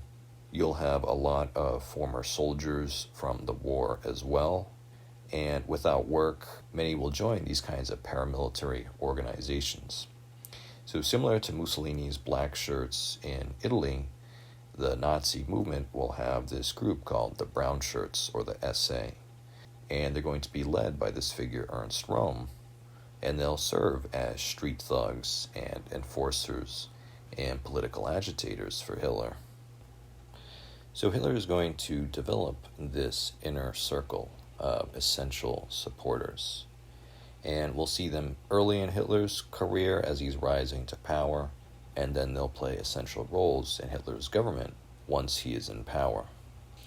So these figures, one of Hitler's earliest supporters is Hermann Göring, and Hermann Göring came from a privileged class. He married later a Swedish aristocrat, and during the First World War, he served as a fighter pilot, and he distinguishes himself in combat. After the war, he gets interested in politics, and he's a part of the far right. He's going to be an important figure for the early Nazis in fundraising and raising money for the group. In many ways, he's this kind of big, grandiose, overbearing figure. He becomes overweight. He likes to live the high life and the life of a member of the upper class. He's going to have all these exotic animals, and then after he initially takes it for pain, he's going to become a morphine addict. Another major supporter of Hitler is Heinrich Himmler. Himmler was too young to serve in the First World War, but he'll always have this aspiration, and so that will be something that will make him insecure. But then he'll attempt to redeem this lack of service in the role he plays for Hitler. Himmler will be in charge of the so-called black shirts, or the SS, who serve as the personal bodyguards to Hitler, and will later make up the elites, or the ideological elites, of the Wehrmacht, or German military. The SS will be the primary enforcers of the Holocaust. So you see them as these infamous figures who are hunting down the Jews and carrying out the final solution. Himmler will have this kind of interest in mysticism and the occult. Ironically, despite what he's doing during the war, he'll mention he's carrying a copy of the Bhagavad Gita, which is the Hindu text, with him. He will create this kind of Nazi religion with these ceremonies and nightly ceremonies for the figures who are inducted into his movement. Another major supporter of Hitler is Joseph Goebbels, who was educated, who had a doctorate, and he'll be a really devoted figure to Hitler throughout his life. Goebbels will be a diarist, so we'll get a lot of insights into Hitler's regime from the entries that he makes. And Goebbels will end up specializing in propaganda, and he'll create films and he'll create other works to mobilize and manage the population. So these are sort of the three essential figures, supporters of Hitler. A couple others we can mention who come to prominence later on. One is Albert Speer, who was an architect and evolves into a kind of friend or protege of Hitler in the later years. He will get involved with Hitler in these kind of building projects and these visionary ideas they have for how they're going to rebuild Germany after the war. Speer is likely the closest person that Hitler ever had to a friend, and Hitler had no children, and in some ways I think that this was a kind of paternal and filial relationship between the two of them. Speer, late in the war, will serve as the armaments minister. He'll use slave labor, so he's certainly not exempt from the crimes of the Nazi regime.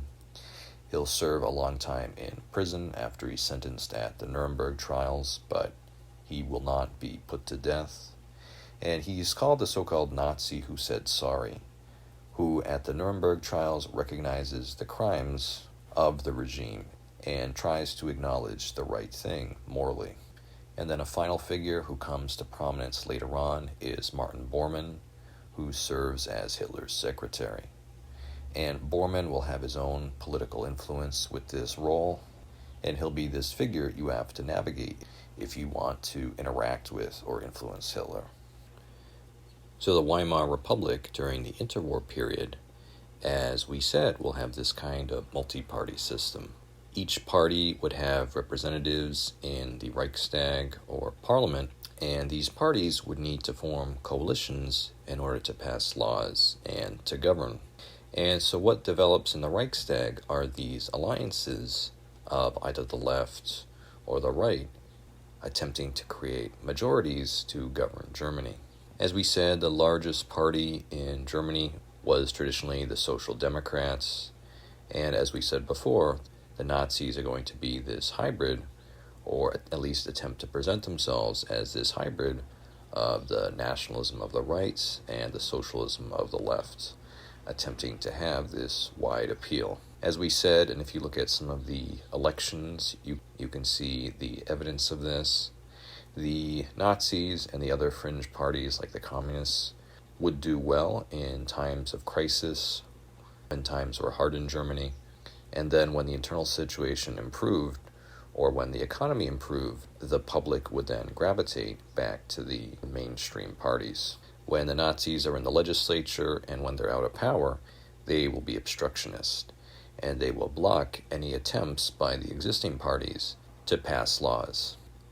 During the Weimar Republic, the president of Germany became Paul von Hindenburg, who was one of the World War I generals we mentioned previously. So Hindenburg is the president, he's the head of the executive branch, and he's one of these figures of the old generation. He's a source of legitimacy. He's from this kind of old Prussian aristocracy, this older generation. And when Hitler rises to power, he'll frankly look down on him, seeing him as this corporal, this uneducated person, this middle class or middling class figure who's rising to prominence. We should recognize that this does show the transformation of the politics in Germany, that you can have this low-ranking figure rise to the highest office when previously these positions would be reserved for the aristocracy. So the Nazis are going to perform very well in the 1932 election in Germany. And the results of this is they'll become one of the largest parties in the country. So usually in this situation, you would receive appointments to the government, and the old Prussian aristocracy, the old conservative elite, they're pondering how to respond to this situation. And you have these two older figures. You have Franz von Papen, who is this conservative politician, and you also have Kurt von Schleicher.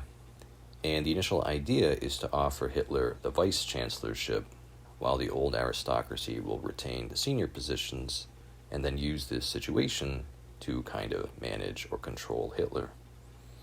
Hitler refuses, and he wants to be named the chancellor, as we said, the head of the legislature. And after some political back and forth, they decide to accept this. So Hitler in 1933 becomes the chancellor of Germany. One of the naive things is von Papen and some of this old elite, they think they'll be able to restrain or manage Hitler. And this proves to be incorrect or untrue. What ends up happening is in this same year, in 1933, is Paul von Hindenburg is going to die. And then this figure of the older generation and what he represented is going to pass away. And it's going to symbolically pass authority to the new, younger generation, which consists of figures like Hitler. You can even see the difference from the older generation to the young in things like their facial hair. So the older generation tended to have these big Bismarckian mustaches and beards, and then this transitions to the new styles of hair and facial hair. Hitler himself will have an explanation for the so-called toothbrush mustache, and he'll explain it as being based on wearing the gas masks in the trenches in World War I. And in order for the mask to be effective, he'll have to cut his mustache, and then he'll retain that minimalistic mustache for the rest of his life. Beyond Hindenburg dying in 1933, you'll have this pivotal event in Germany, which is the Reichstag fire. So there was a communist, a Dutch communist, an agitator in Germany, and as an act of political rebellion and defiance, he thinks if he sets the German parliament on fire, it will encourage a general communist uprising to try to seize power throughout Germany. And this ends up being a fatal error and will actually facilitate the country's transition to fascism. There were conspiracy theories at the time where people thought that the right, that Hitler, that his supporters actually started this fire as a false flag event. However, this fire was actually started by a communist. So what the Enabling Act will do is it allows Hitler to declare a state of emergency. And similar to how Caesar took power in Rome and declared himself dictator, Hitler will do the same thing, receive these emergency powers to deal with the crisis, and then after the crisis resolves, not hand these powers back. So Hitler is actually granted powers by the legislature, and not only the Nazis in parliament, but also the other right-wing parties will go along with this, and they'll pass this enabling act to empower Hitler. As time goes on, what Hitler will do is he will combine the powers of chancellor and president in himself, in one figure.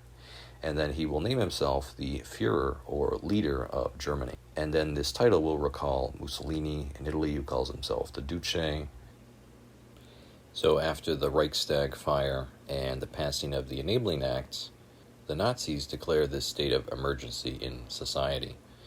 And there's this general nationwide crackdown against the communists and the far left. And initially this has relatively wide public support.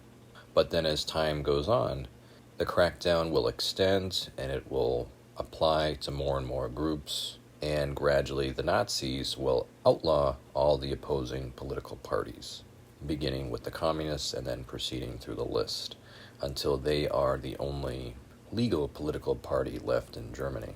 So you take the communists, other subversive figures, and for the first time they confine them in concentration camps. One of the challenges as Hitler rises to prominence and becomes this despotic figure is the question of what to do with the SA, what to do with the brown shirts, this paramilitary revolutionary movement that supported Hitler politically. And now that Hitler is in power and he has this kind of legal legitimacy, there's a big question he has to deal with. So Germany had this ancient and very professional military tradition, and this evolves out of Prussia and the Prussian officer class. And the question is, does Hitler want to retain this military, or does he want to replace it and use the SA, this kind of revolutionary mob, as the basis for Germany's military? The SA was very unpopular amongst the military. It threatened them. They believed that they were a mob, that they were a bunch of troublemakers and agitators. And to consolidate his authority and gain legitimacy amongst the military, what Hitler will do is he'll implement a purge. And so this will be more restrained than the Great Purge Stalin has in Russia, but it's still going to involve a betrayal of some of Hitler's former comrades and allies. So there will be this conspiracy that the brown shirts and Ernst Röhm were disloyal to Hitler, were plotting a conspiracy against him. And in the so-called Night of the Long Knives, many of these former Nazis will either be arrested, will be put in prison, will be shot, will be killed. And this event is really the solidification of Hitler's despotic power over Germany. It gains him legitimacy in the eyes of the Prussian officer class. Another element of the Night of the Long Knives is there was this leftist side of the Nazi Party which was threatening to some of the big industrialists, and this was led by the Strasser brothers. And so one of these brothers will be killed, and then another will flee into exile. So now that Hitler is in power, we can take a look at some of his domestic policies and Nazi economics. There are a lot of different views of how to interpret the economics of Nazi Germany. In general, they'll leave the old big industrialists in power, like the Krupp family in the Rhineland. However, they will create this system of corporatism, which will be similar to what Mussolini makes in Italy. And the idea is you will still have wealth inequality, you will still have these large titans of industry, these wealthy industrialists. The Germans will also simplify and consolidate labor into one large state-run labor union. But the idea is that there is this subordination of the whole economic system to the state and the national interest. And the ideal is for the system to be productive, to keep the workers working, to be producing economically for the country. But then also there will be this form of welfarism and this aspiration to not exploit labor egregiously. One of the important figures of Hitler's domestic economic period is Hjalmar Schacht, who is appointed as the finance minister. And he'll create this scheme called the Mifo Bills scheme. And it's this complicated contrivance where the government would lend money to itself using these kind of treasury bills or treasury bonds. And what it does is it allows the government to borrow money and to use these funds to both rebuild the military and create work for the unemployed. Some economists argued that this system was very precarious and very fragile, and though it worked in the short term, the scheme would have collapsed without the war, that it was actually the plunder gained from other countries when the Germans started conquering that bailed out this system and allowed it to work. Keep in mind, Hitler is coming to power during the Depression, so the idea of giving work to the unemployed, to employing young men, to taking the brown shirts and getting them back in the labor force, these are all priorities for the regime. And Hitler will support the construction of autobahns, major roadways connecting the different urban centers in Germany. The Nazis will create a welfare state. They will have soup kitchens. They will create programs to assist the unemployed. If you think of Nazi ethics or German ethics in this time, they really have this expectation of hard work and value creation and people participating in labor. There's this valuation of veterans, people who made sacrifices in the war, and the German population is accepting of welfare for any of these types of individuals. At the same time, there is this kind of Darwinist idea where if you're not contributing, if you're disabled, if you haven't made personal sacrifices for the nation, then you are seen as undeserving of this form of welfare. As Hitler increases his power and starts to create this imperial regime and rebuild the military, he is going to create all this propaganda and all this imagery of the restoration of Germany. And this is manifested most strongly in the Nuremberg rallies, which are these big militaristic displays of the reconstruction of Germany and the restoration of Germany's power. So one of the names Hitler will give to his regime is the Third Reich, and the idea that Nazi Germany is this continuation of the German empires that existed in history. So the First Reich would refer to the medieval Holy Roman Empire, the Second Reich would refer to the Empire of Bismarck, and then the Third Reich is this new regime under Hitler. And the Nazis will claim that they're going to build this empire that will last for 1,000 years. And of course, there proves to be a great irony in this statement, and the regime only ends up lasting for 12 years. There is a filmmaker, Leni Riefenstahl, who will create this film called Triumph of the Will. And this film will show off a lot of the spectacle and a lot of the display of the Nuremberg rallies.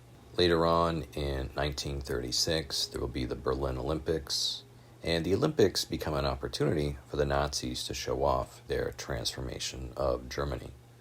The Germans perform very well in these. Another distinguishing figure is Jesse Owens from the United States, and during these Olympics, the Germans are on their best behavior.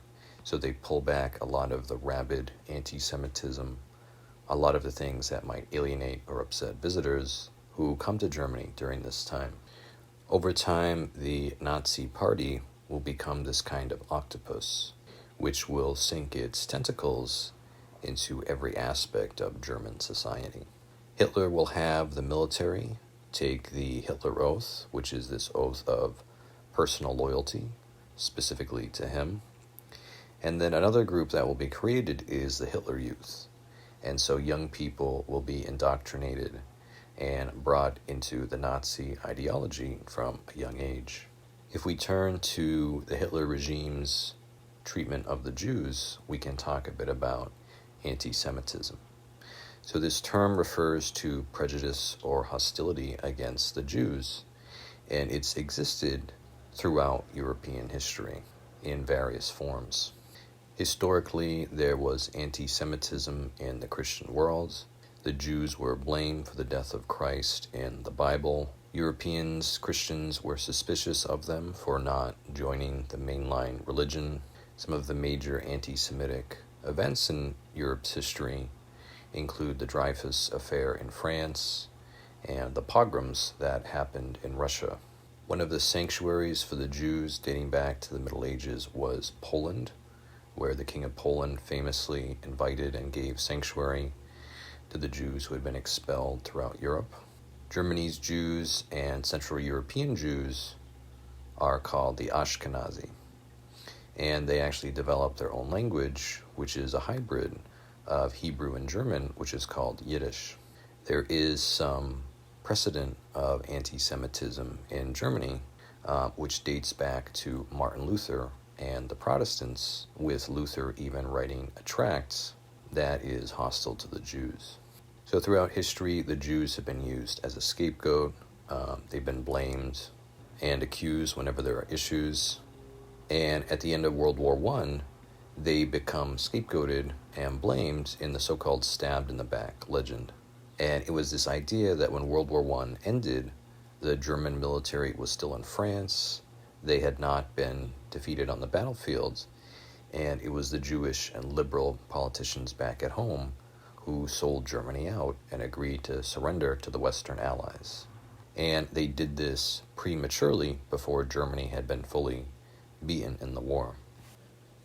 So one of the questions people ask is, why exactly did the Nazis hate the Jews so much?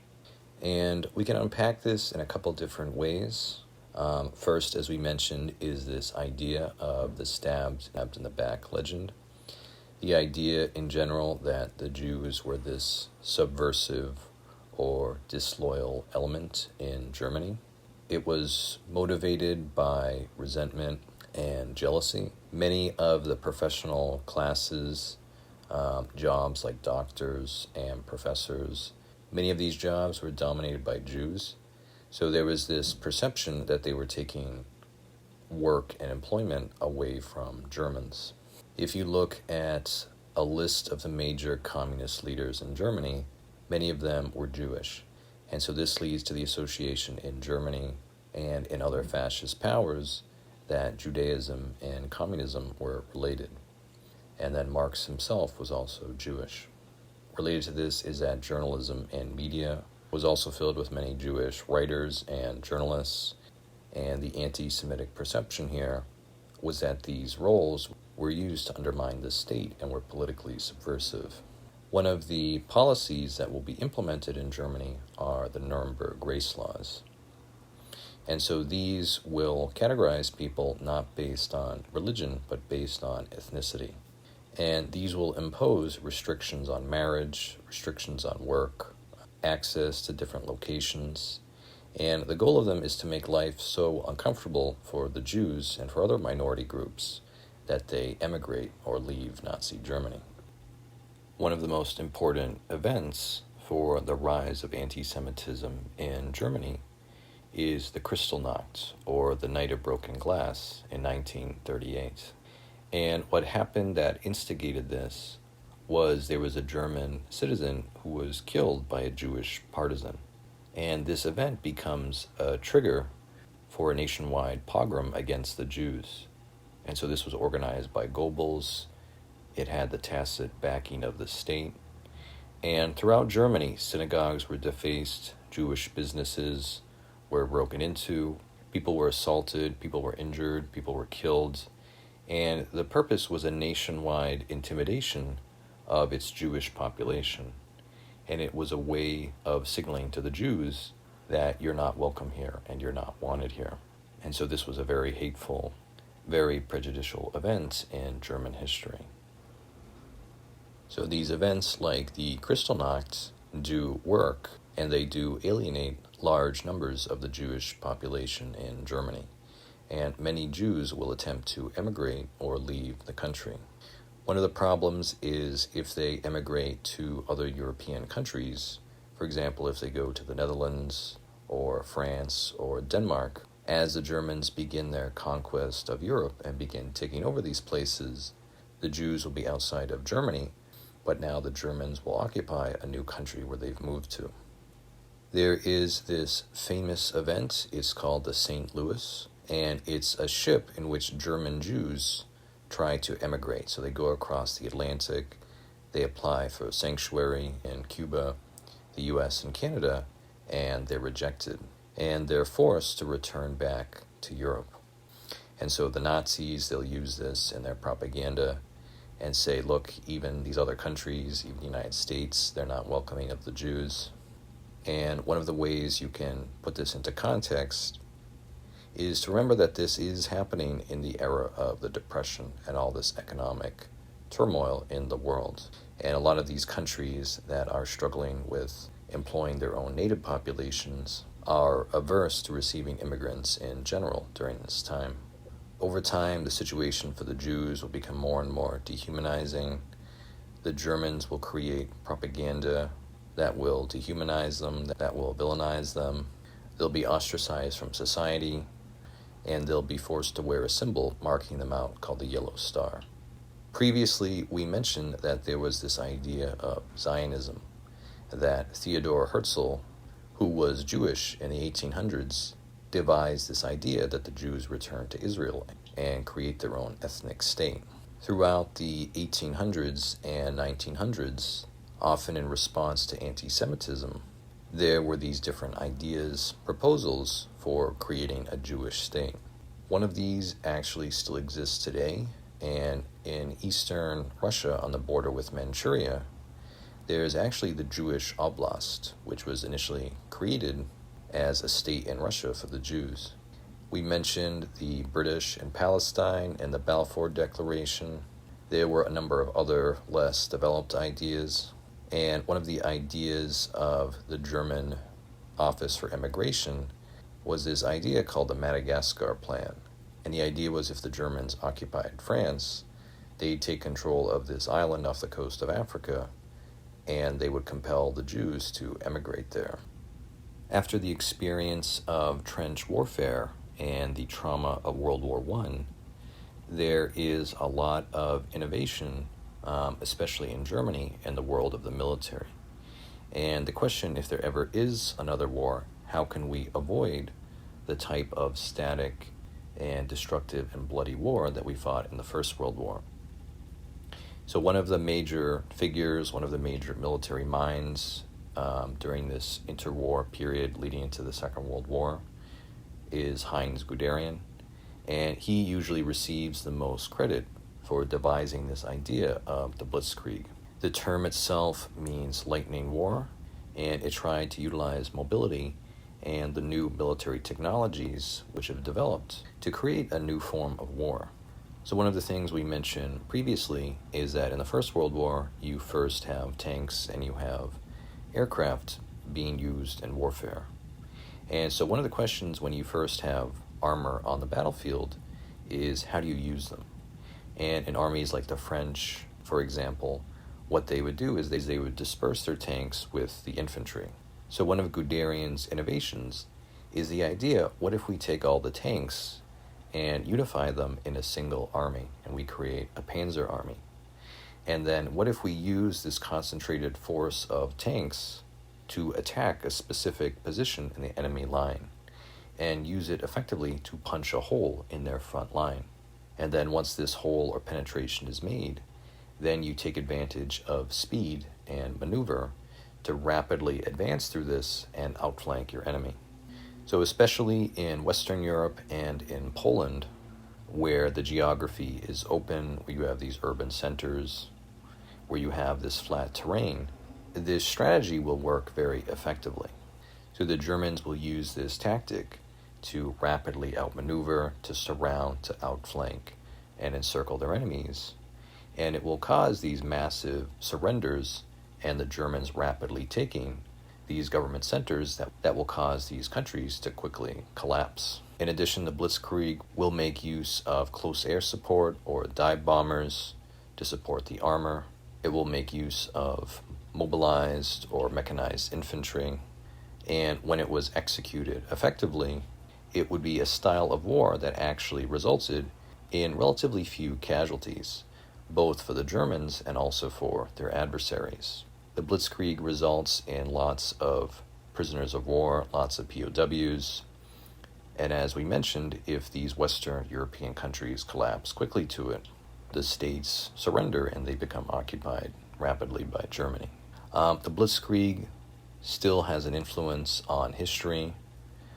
It's usually studied at American military academies and West Point. And you can also see it, for example, used by the United States during the war in Iraq. Other than Guderian, Germany is also known for its very talented generals it had during the Second World War. Some of these generals were known for their opposition to Hitler, for opposing him in the war room and during military strategy. So some of these famous generals, there's Gerd von Brunstedt, there's Erich von Manstein, there's Erwin Rommel. Some of them will not survive the war, some of them will go on to write memoirs, and some of them will be sentenced for their complicity in war crimes.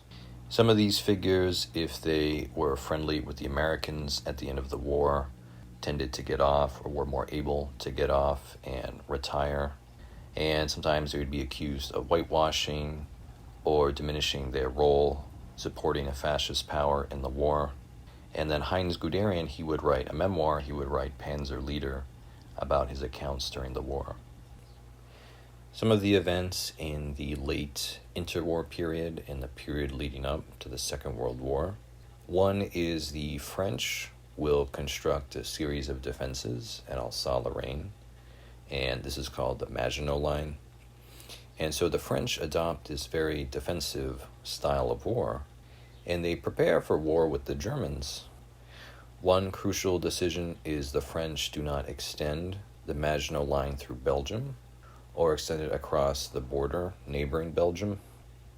In prior history, the Italians, who came late to imperialism, they had attacked the country of Ethiopia in Africa. And during the scramble for Africa and the European colonization of the continent, Ethiopia was one of the few nations that was spared. And one of the reasons cited for this is that it was a Christian country. It had this ancient history dating back to the Bible. But despite this, the Italians will attempt to invade and capture Ethiopia. And when they do this, they fail, and the Ethiopians repel them. And it becomes a very serious blow and embarrassment to the Italians. And it's similar in comparison to when the Russians are defeated by the Japanese. It's this idea that the Europeans shouldn't be beaten by an Asian or an African power. So one of the goals of Mussolini in his rise to militarism is to avenge this defeat. And so he modernizes the army. He equips the Italians with more advanced weapons. He embraces new technology like bombers, bomber aircraft, and poison gas. And he'll use these weapons against Ethiopia and cause a large amount of casualties, but also avenge this defeat and take over the country.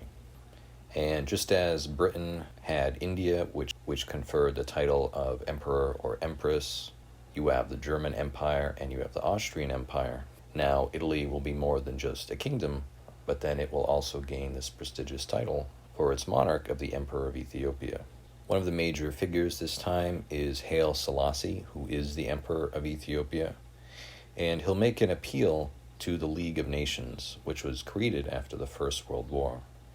And he'll basically ask for assistance from Britain and the other allied powers if they can support Ethiopia and stop this war.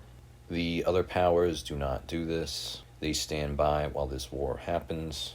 However, one of the consequences is that Italy, while it formerly had positive relations with the British and French, now Mussolini will become diplomatically isolated and ostracized. And what this will do is it will cause an alignment or an alliance between the various despotisms, between the various dictatorships in Europe.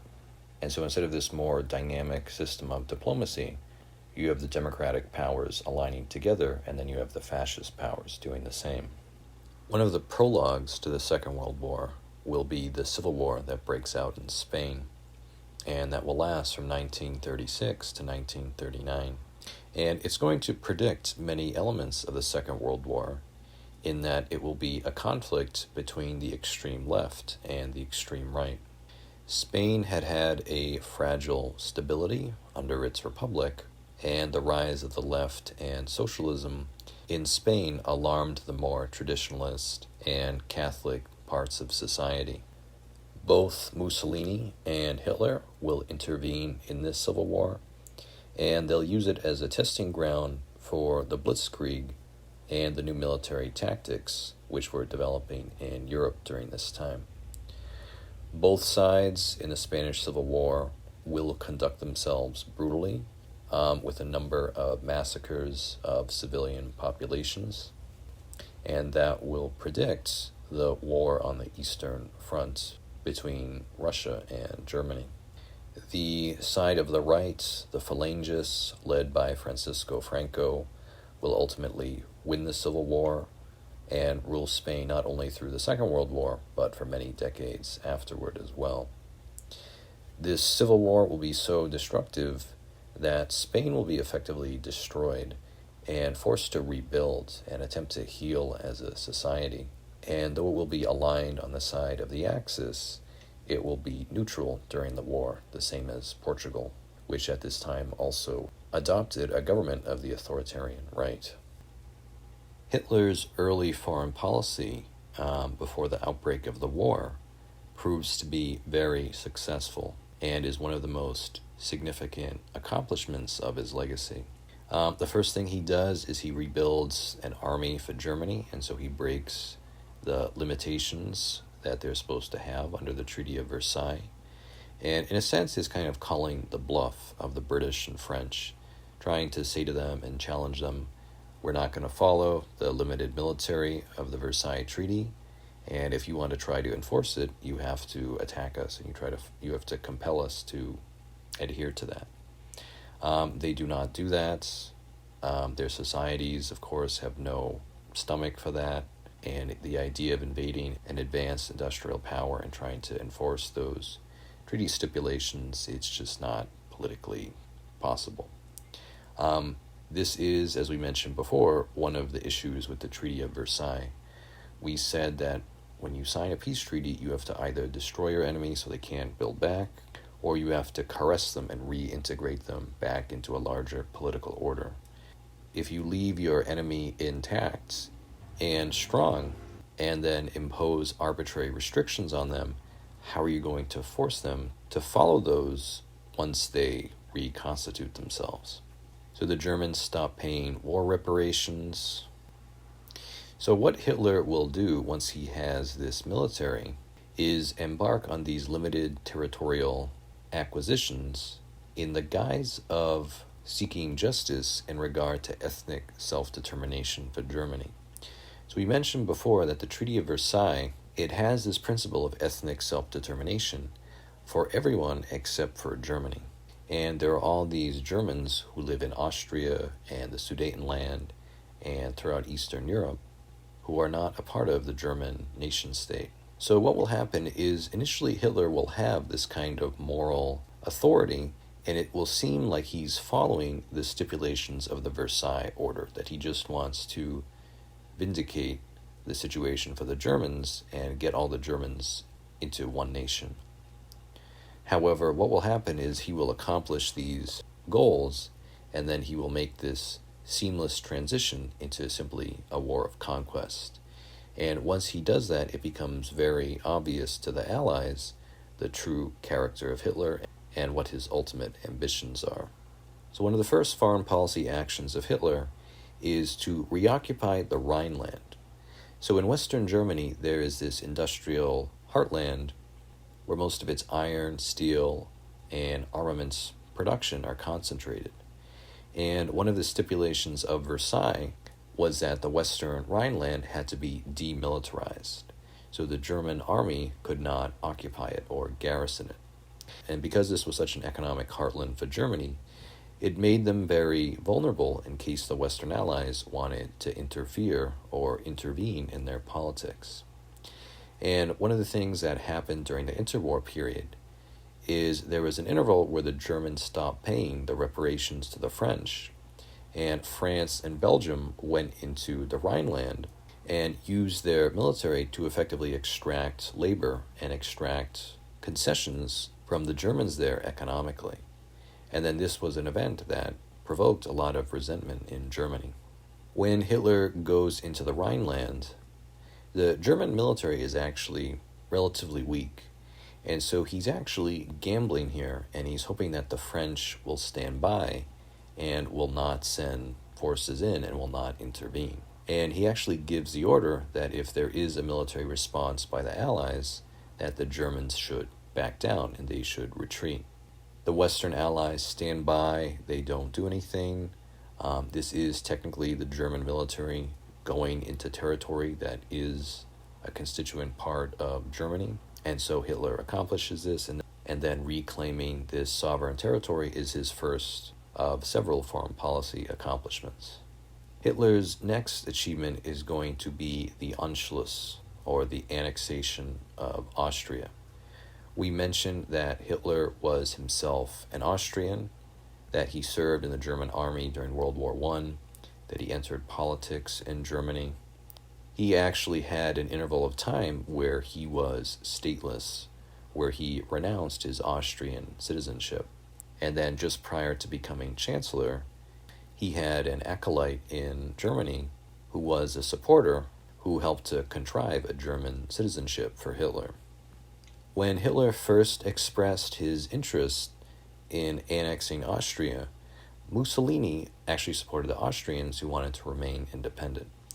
Austria was a fascist state, the same as Italy and Germany. However, there was a faction in charge of it who were called the Austro-fascists, who adhered to those same principles but wanted to maintain Austria's independence. As we mentioned, after the war in Ethiopia, Italy finds itself estranged from its former relationship with Britain and France. And Hitler and Mussolini will reach an accommodation and eventually gravitate to be on increasingly friendly terms.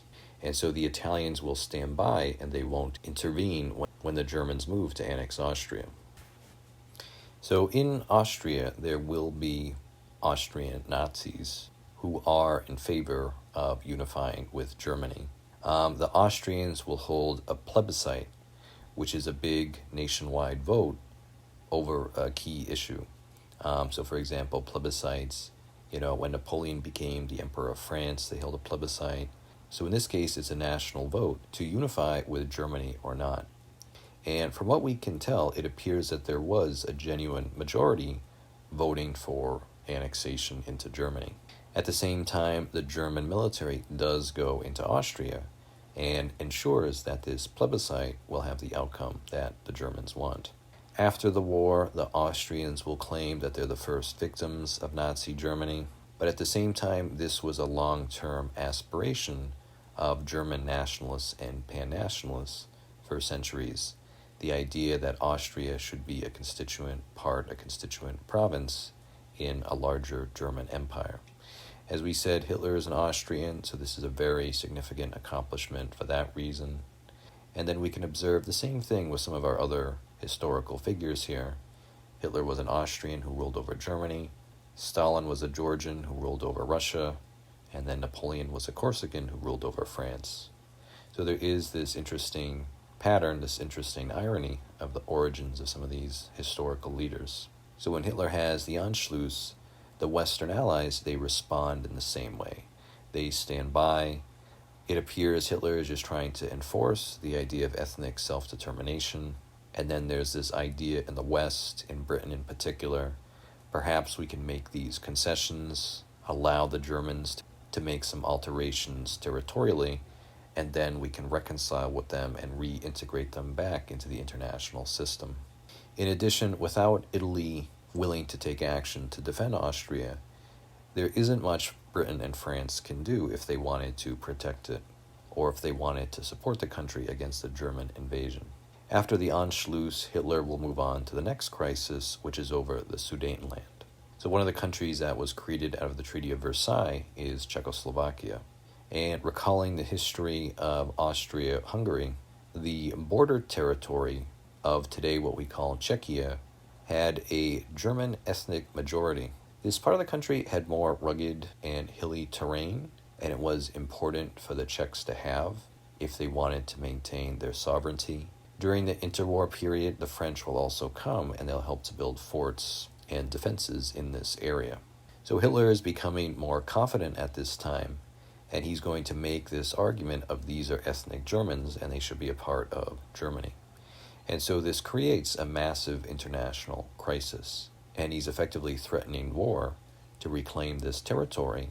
And again, the Western Allies are reluctant and are not interested in going to war over this territory. So what will happen is what's called the Munich Agreement. And so the leaders of Britain, France, Germany, and Italy will meet in Munich in Bavaria, and they'll come to a peace treaty. And essentially, Britain and France compel Czechoslovakia to hand the territory over to Hitler without a fight. And this also emasculates Czechoslovakia, gives away this important defensive region, and effectively makes it into a rump state that's unable to defend itself if it did have to go to war. Neville Chamberlain, the British Prime Minister during this time, he's often criticized today for this policy, which is called appeasement, for giving in to Hitler. But at the time, you should remember the context that he was following the popular will, that people were so traumatized and exhausted from the First World War. They didn't want to have a conflict like that again. Chamberlain will arrive back in Britain. He'll hold the paper signed by Hitler, with his commitment that this will be the end of his territorial ambitions in Europe. And then Chamberlain will declare that it's peace in our time. In Czechoslovakia, they view this event as the so-called Western betrayal, as them being one of the resilient democracies, democratic governments in Europe, and the Western powers allowing it to be taken over without a fight by Germany. After this, there's a brief twilight where it's not clear if this will be the end of Hitler's ambitions or not. And then what he does is he invites the president of Czechoslovakia to Berlin and interrogates him while he sends the German military in to occupy the country. And so this act of overt imperialism makes it very clear to the Western Allies what Hitler's intentions are. As we've said previously, with Czechoslovakia reduced to this state, if the Germans simply allowed the natural soft power developments to occur, it's likely that the Germans would have gained influence in Czechoslovakia regardless without doing this invasion. In addition, Hitler will proclaim what are called the Vienna Awards. And one of the other fascist powers in Europe, one of the other defeated Central Powers, was Hungary. And so Hitler will award the border regions of southern Slovakia to Hungary from Czechoslovakia. And later on, he'll have a second one of these where he'll try to mediate the conflict between Hungary and Romania, and he'll award northern Transylvania to Hungary. And then to the Romanians, he will try to make up for this and compensate them by giving them territory at the expense of the Soviet Union in Bessarabia. So during the interwar period, Stalin will attempt to make an alliance with France and the Western democracies, but they'll refuse him due to suspicion about communism. Stalin is going to look at the Western appeasement of Hitler and interpret this as the Western Allies trying to push Hitler and Germany into a conflict with him and not with them. As 1939 approached, however, and Hitler renewed his territorial ambitions, he didn't stop. Stalin will attempt to be very self-interested here, and he and Hitler will make a pact. So in 1939, Hitler is going to agitate for the return of the city of Danzig to Germany. He's also going to agitate for a territorial concession from Poland, the Danzig corridor, so they can build a rail line connecting Pomerania with East Prussia. If the Poles had conceded to this, it would have been the equivalent of them signing their sovereignty over to Germany, as it would turn Poland into a landlocked country, effectively dependent on Germany. Finally, after allowing Hitler to get away with so much, Britain and France will unilaterally guarantee the independence of Poland. Hitler will interpret this as a bluff and move to call the bluff, but it turns out to be legitimate, and they mean it this time. Britain and France, following the Sudetenland crisis, began rapidly remilitarizing in anticipation of a war. One of the challenges for Germany, as we discussed previously, is this idea of the two-front war. So the fear is that the Germans would invade and occupy Poland, then they would have to deal with conflict with the Western powers, and then they would also have to deal with the Soviet Union to the east. So to address this, Hitler will send his foreign minister, Joachim von Ribbentrop, to meet with Stalin and the Soviet foreign minister, Vyacheslav Molotov. And the two will sign this agreement that's called the Molotov-Ribbentrop Pact.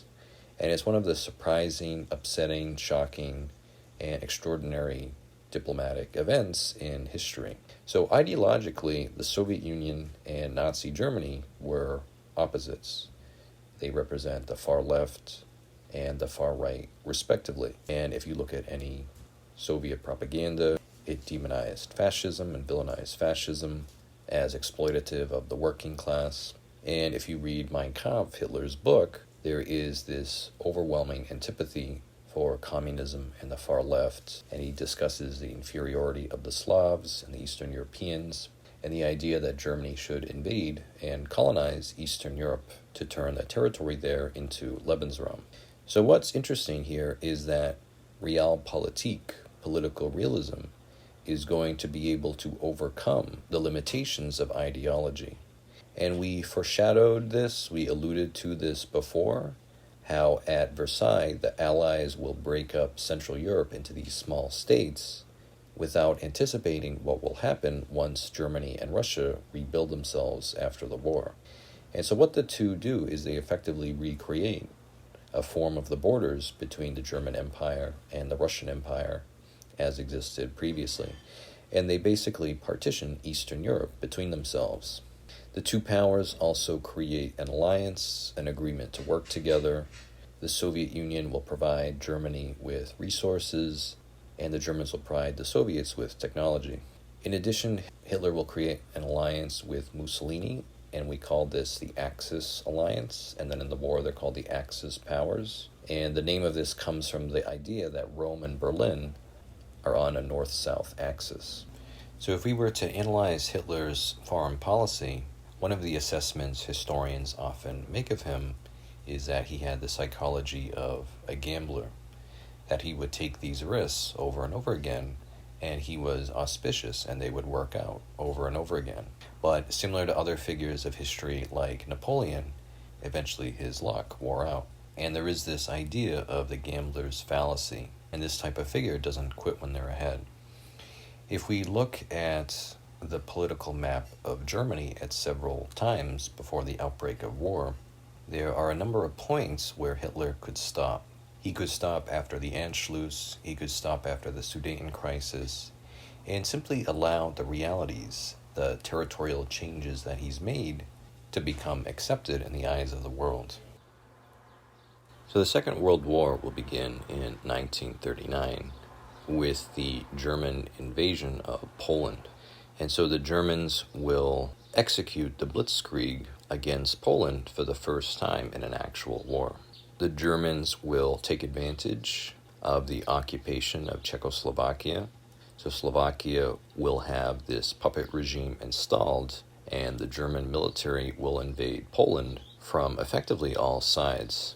They'll attack from Germany, and they'll also attack from East Prussia as well. Poland, a trope of this time, is they're very backward, they're very behind, that Germany is using modern industrial warfare, and the Poles do not have the weapons to resist. Meanwhile, Poland is in this really terrible position because while Germany is invading from the west, they're also being attacked by the Soviet Union in the east. So Poland is partitioned between the two totalitarian powers. Britain and France are not bluffing like Hitler had hoped, and the two countries declare war on Nazi Germany. However, they will not take aggressive action against Germany, and their response of sitting passively while in this state of legal war with Germany is the beginning of what's called the phony war, or the Sitzkrieg, the sitting war. And by doing this, they will pass the initiative over to Germany, and place themselves in a state where they're effectively responding or reacting to Germany. In Britain, Neville Chamberlain steps down as Prime Minister, his policy of appeasement having failed, and he's then replaced by Winston Churchill. After the fall of Poland, the Germans will turn their attention to the other parts of Western Europe, and the Germans were dependent on resources that were imported from Scandinavia. And so to secure these, they'll occupy Denmark and they'll occupy Norway. The British will attempt to intervene in Norway, but they're unable to prevent the German occupation.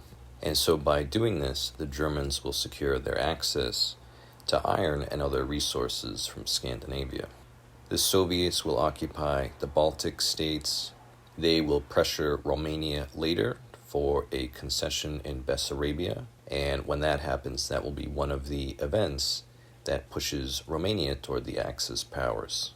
The Soviets will also invade Finland, which had been delegated to them to their sphere of influence in the Molotov-Ribbentrop Pact, and the invasion of Finland, this much smaller power, goes very poorly, and it's a major embarrassment to the Soviet Union.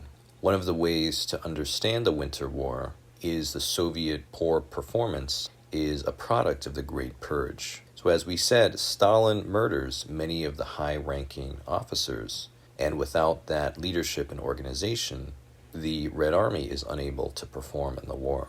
In addition, the geography of Finland is very difficult, very onerous to fight in. The Soviets are invading in these winter conditions, and the Finns are very resilient and they don't want to fall to this totalitarian power. Finland had formerly been a part of the Russian Empire, and they had achieved their independence after the First World War. Finland will be led by this really talented figure, Karl von Mannerheim, during this time. And later, when the Germans invade Russia, Finland will participate on the side of the Axis.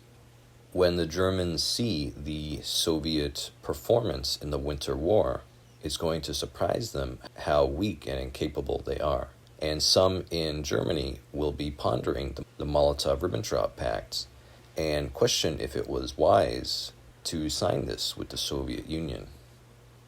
The Germans will turn west in 1940. They will occupy both the Netherlands and Belgium, and then they'll turn their attention to France.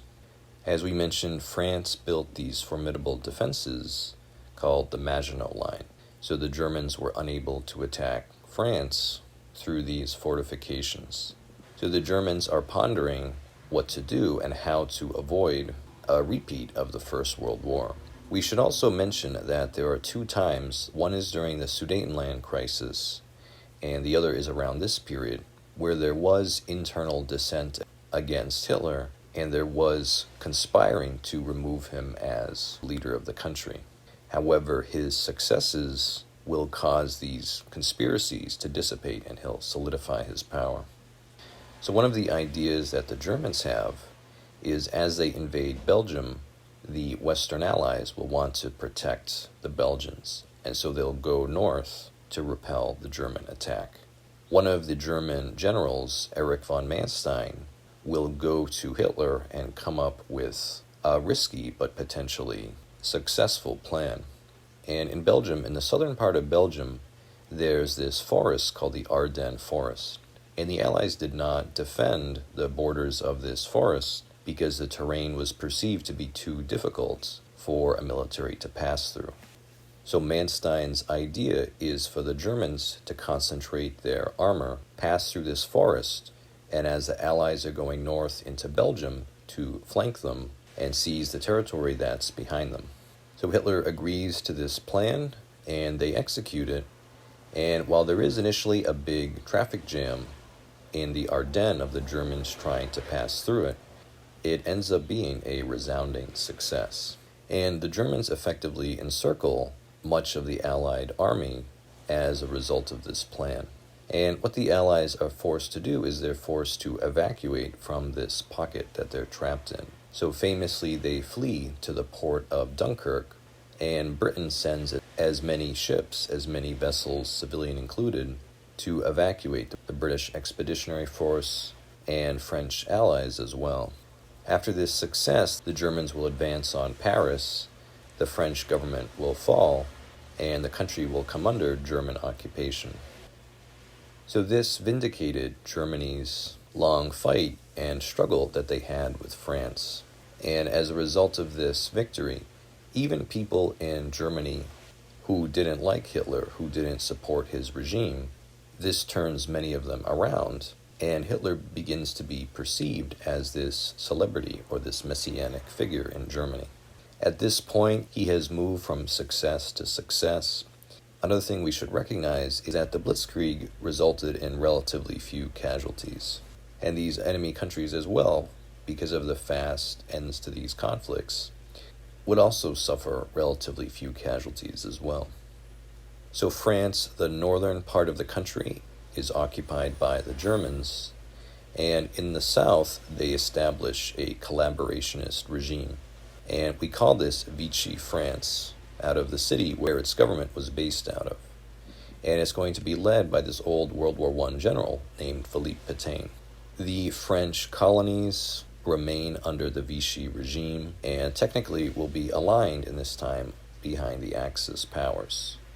As the war advances, however, the British, first they will sink the French fleet when it's in port to prevent it coming under German hands, and then the British will also invade French Africa and its colonies and retain them under Allied power.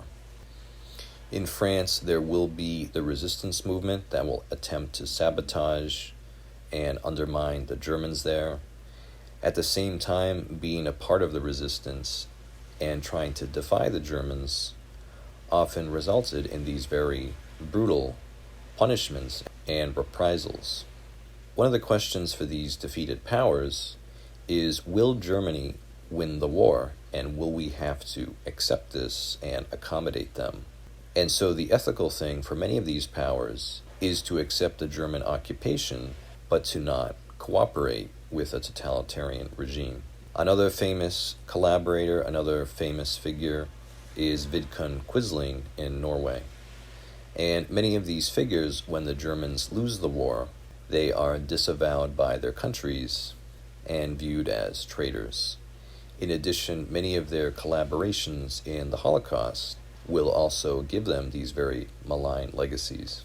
As 1940 proceeds and the French government surrenders, there's this brief window of ambiguity, and it's unclear if the war will continue, if the British will sign a peace, or if the war will go on.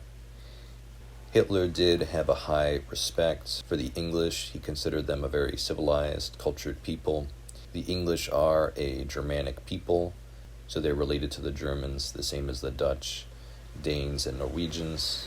And Hitler will send peace offers to Britain, but these will be rejected. And as we explained in the Brexit video, there's this idea in British psychology and in British foreign policy where they want to prevent the rising of a hegemon on continental Europe. And so the danger for them is if they allow Europe to politically unify, a united Europe will have the resources to build a navy and then potentially take British sovereignty away.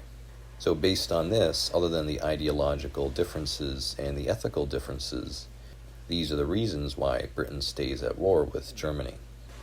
So there may be some cover-ups here and some conspiracies here, and there's a channel on YouTube, Mark Felton, where he goes into some of these rumors and interprets them.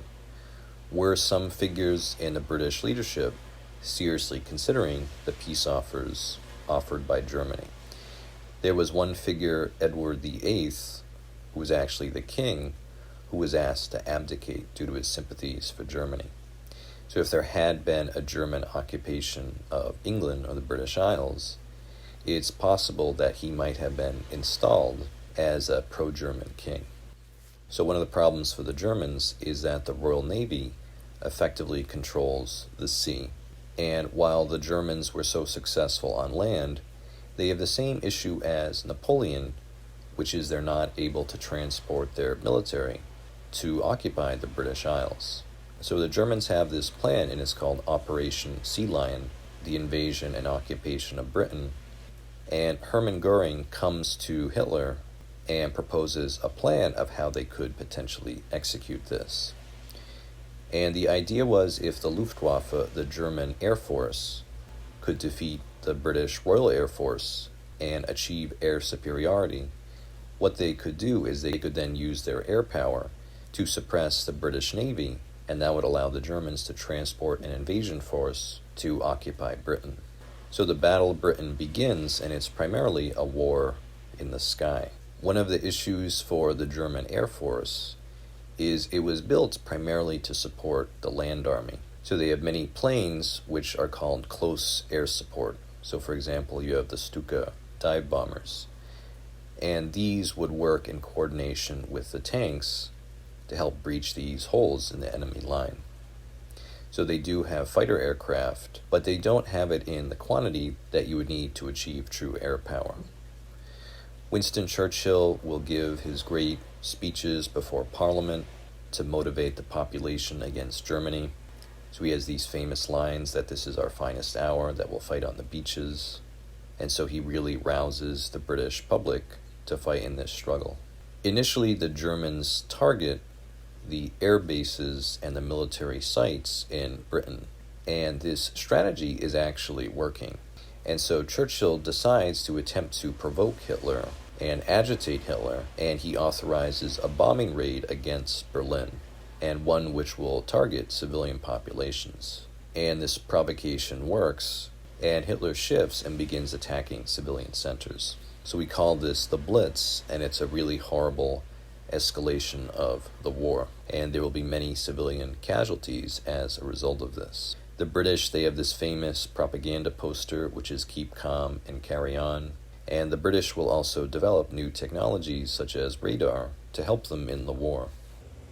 One of the eccentric things that will happen during the Battle of Britain is the Deputy Führer, Rudolf Hess, will make this solo flight to Britain, and this is, as we mentioned, the main source of conspiracies about a potential peace agreement between Britain and Germany. At the same time, this appears it could have been some kind of manic episode or mental health episode of Hess, and for Hitler, he interprets it as an embarrassment, and both Hitler and Churchill will disavow Hess because of this. The Germans will start to build defenses along the Atlantic coast, which is called the Atlantic Wall. And so later you see these, for example, during D-Day. The Germans will build a super heavy battleship, which is called the Bismarck. And one of the more foolish things they do is they send it out into the North Atlantic. And the British set the goal to find this ship and destroy it. And they do. The Battle of Britain ends in a stalemate, and ultimately the British achieve air superiority over the British Isles. And so for them, this secures their sovereignty, and they continue the war against Germany. Meanwhile, Germany's Italian ally begins to participate in the war. Right as France is collapsing, Italy will declare war on the Allies. And this allows them in the peace agreement to receive territorial compensations from the French. Now, one of the challenges here is that Hitler had actually promised Mussolini that if a war were to begin, it would happen far later, and Italy would have more time to prepare. The Italian performance in the war is poor. Their military, compared to the Germans, is not as well trained or equipped, and they also tend to have very poor morale. The Italians will attempt to invade British Egypt, and in some places they'll outnumber the British significantly. And despite this, they'll perform poorly and surrender repeatedly to the British. The Italians have this small empire in Africa, which consists of Ethiopia, Somaliland, Eritrea, and Libya, and the British will gradually, during the course of the war, take control over the Italian colonies. The Italians will follow this policy of a fleet in being, and they will try to keep their fleet intact and avoid direct combat with the British Navy. In the Mediterranean, the British had control over various naval bases. So the most important of these were at Gibraltar and Malta, and they will retain control of these and retain naval supremacy throughout the war. The British also had control over this critical artery in Egypt, which is the Suez Canal. And this man-made waterway allowed the British to pass through the Mediterranean and reach their colonies and territories in India and East Asia much faster than if they had to circumnavigate Africa. And so one of the aspirations of the Axis is if they take control of Egypt, they can cut off this artery. But this is an objective that they never fulfill. As Hitler performs in the war, it provokes a lot of insecurity and inadequacy in Mussolini. And so you see here the idea of masculinity in fascism and the need for these powers to prove themselves militarily. So Mussolini will make these crucial blunders, and gradually Italy will turn into this major liability for the Axis powers. So one of the things he does is, without consulting Hitler, he will launch an invasion of Greece. So the Italians try to attack through Albania, and if you know the geography of Greece, it's very mountainous and difficult terrain. And instead of occupying Greece as this smaller power, it results in an embarrassing defeat. So as we enter 1941, this is one of the interesting alternate histories that historians speculate on. Hitler and the Germans had developed this plan, and it's called Operation Barbarossa. And it will turn into the largest land invasion in history. And the plan is in the summer of 1941 to betray Russia, to attack them, and to use the blitzkrieg to attempt to advance to and seize their major urban centers. And the Germans initially, they have this idea of using diplomacy to secure Eastern Europe and the Balkan Peninsula.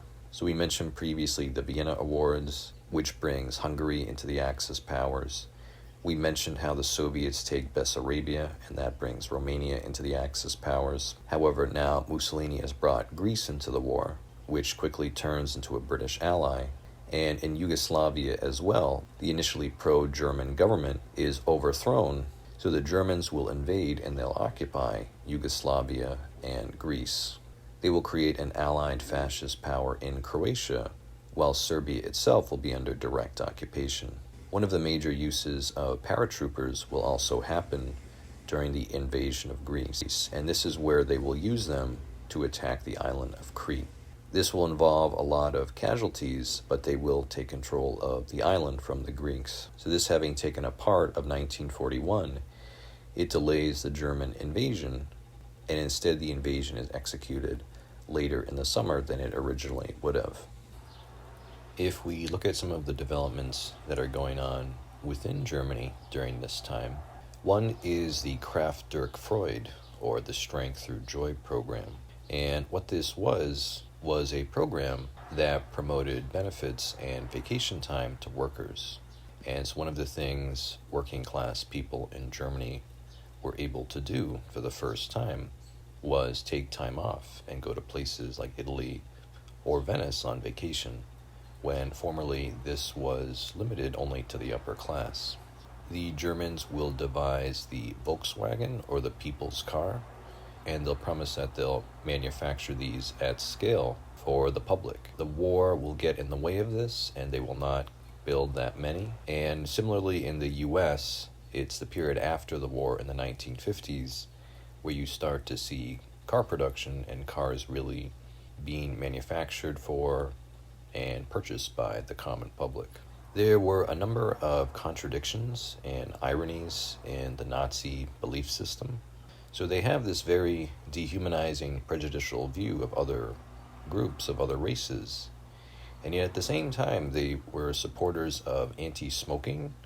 They were one of the first countries where their scientists identified the dangers of smoking tobacco.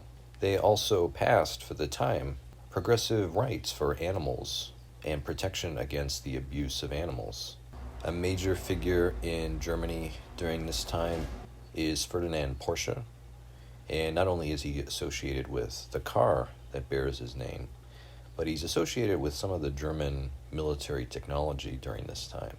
So the Tiger tank, the Maus, the Leopard, and the Germans developed this convention of manufacturing quality weapons and quality armor, but at the same time they're not able to match the production of the Soviet Union during the war. In contrast, the Russians had this tank, it's called the T-34, and it was generally reliable, generally solid quality, and they were able to mass produce these and manufacture and get into the field far more than the Germans could. Same thing as the First World War is the Germans will invest heavily in submarines and the U-boat to prey on Allied shipping in the Atlantic.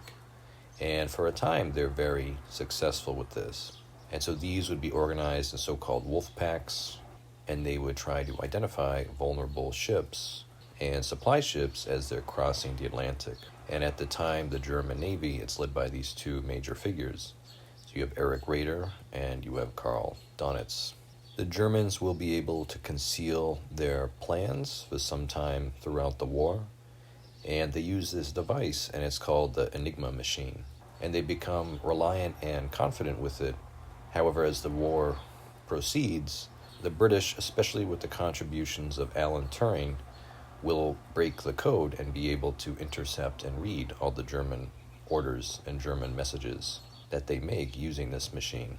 As the war proceeds, there will be the work of some of these major scientists, most famously Werner von Braun and Werner Heisenberg, working on different technologies for the Nazi regime. One of the most famous engineering innovations that they develop in this time is the V-2 rocket. And so this is one of the earliest rockets that's developed and is used for war. And so what the Germans will do is they'll lose air superiority over Britain and over Europe. And in an effort at vengeance, they'll launch these as terror weapons at Britain and London. The Nazis will follow these politics of eugenics, and for a short time they will have an experiment where they'll sterilize mentally handicapped people so they won't be able to procreate. And they do this as a kind of trial, and it actually has a lot of protest throughout the country. People are not comfortable with it. And so the regime, they do this as an experiment, and they actually back down and step away from this policy. One of the policies of Hitler is called the Führer principle. And the idea was that he had this ultimate governing power, this ultimate intervening power. And in theory, he kind of stands aloof from the system as this kind of celibate emperor figure. And what he would do is he would delegate a lot of the important decisions to subordinates. Sometimes he would allow competing or redundant government departments to develop and to try out different policies. And then what he would do is he would look at how the public responded, or he would look at the success of the various initiatives. And if something was successful and popular, then he would take responsibility for it. And if there was something that was unpopular, for example, the sterilizing policy, then he would cancel it or pull it back, and then he would associate it with others in the government and not himself. The idea of Hitler being this kind of other figure, this aloof figure, is it does create a kind of safety valve in Germany.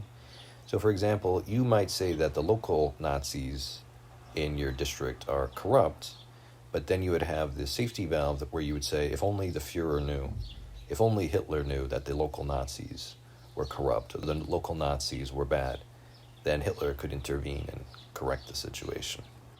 So a lot of the Nazi policies and a lot of the psychology of Germany during this time evolves out of the principles of social Darwinism.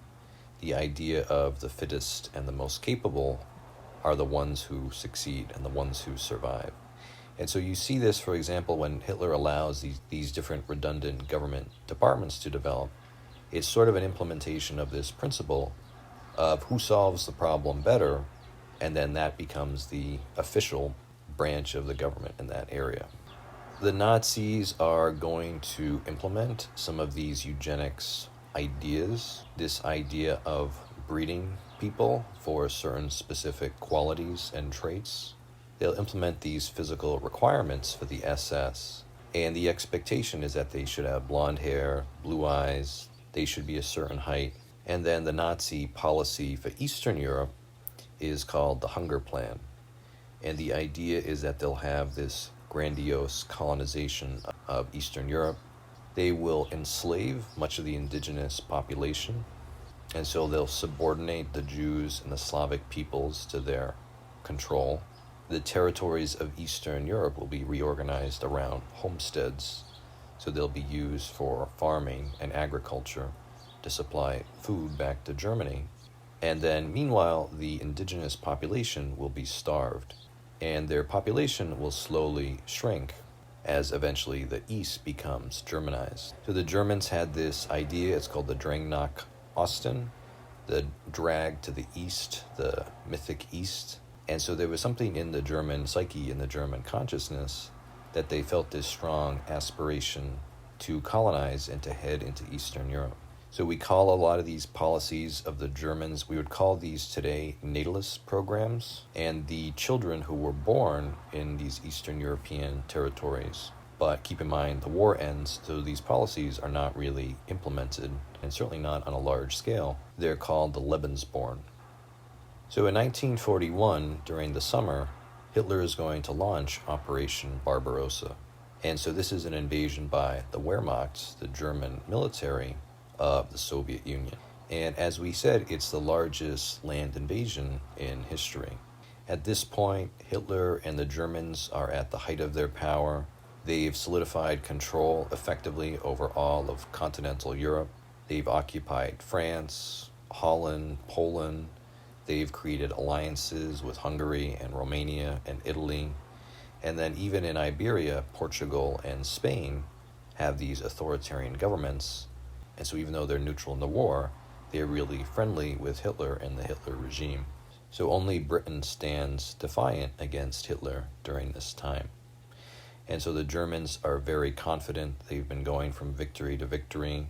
They look at Stalin's performance in the Winter War, and one of the quotes attributed to Hitler is, "All we have to do is kick in the door, and the whole rotten structure will come tumbling down." And so this is how they perceive the Soviet Union, that it really was this incapable regime. So Barbarossa is named after the Emperor of Germany in the Middle Ages, Frederick Barbarossa.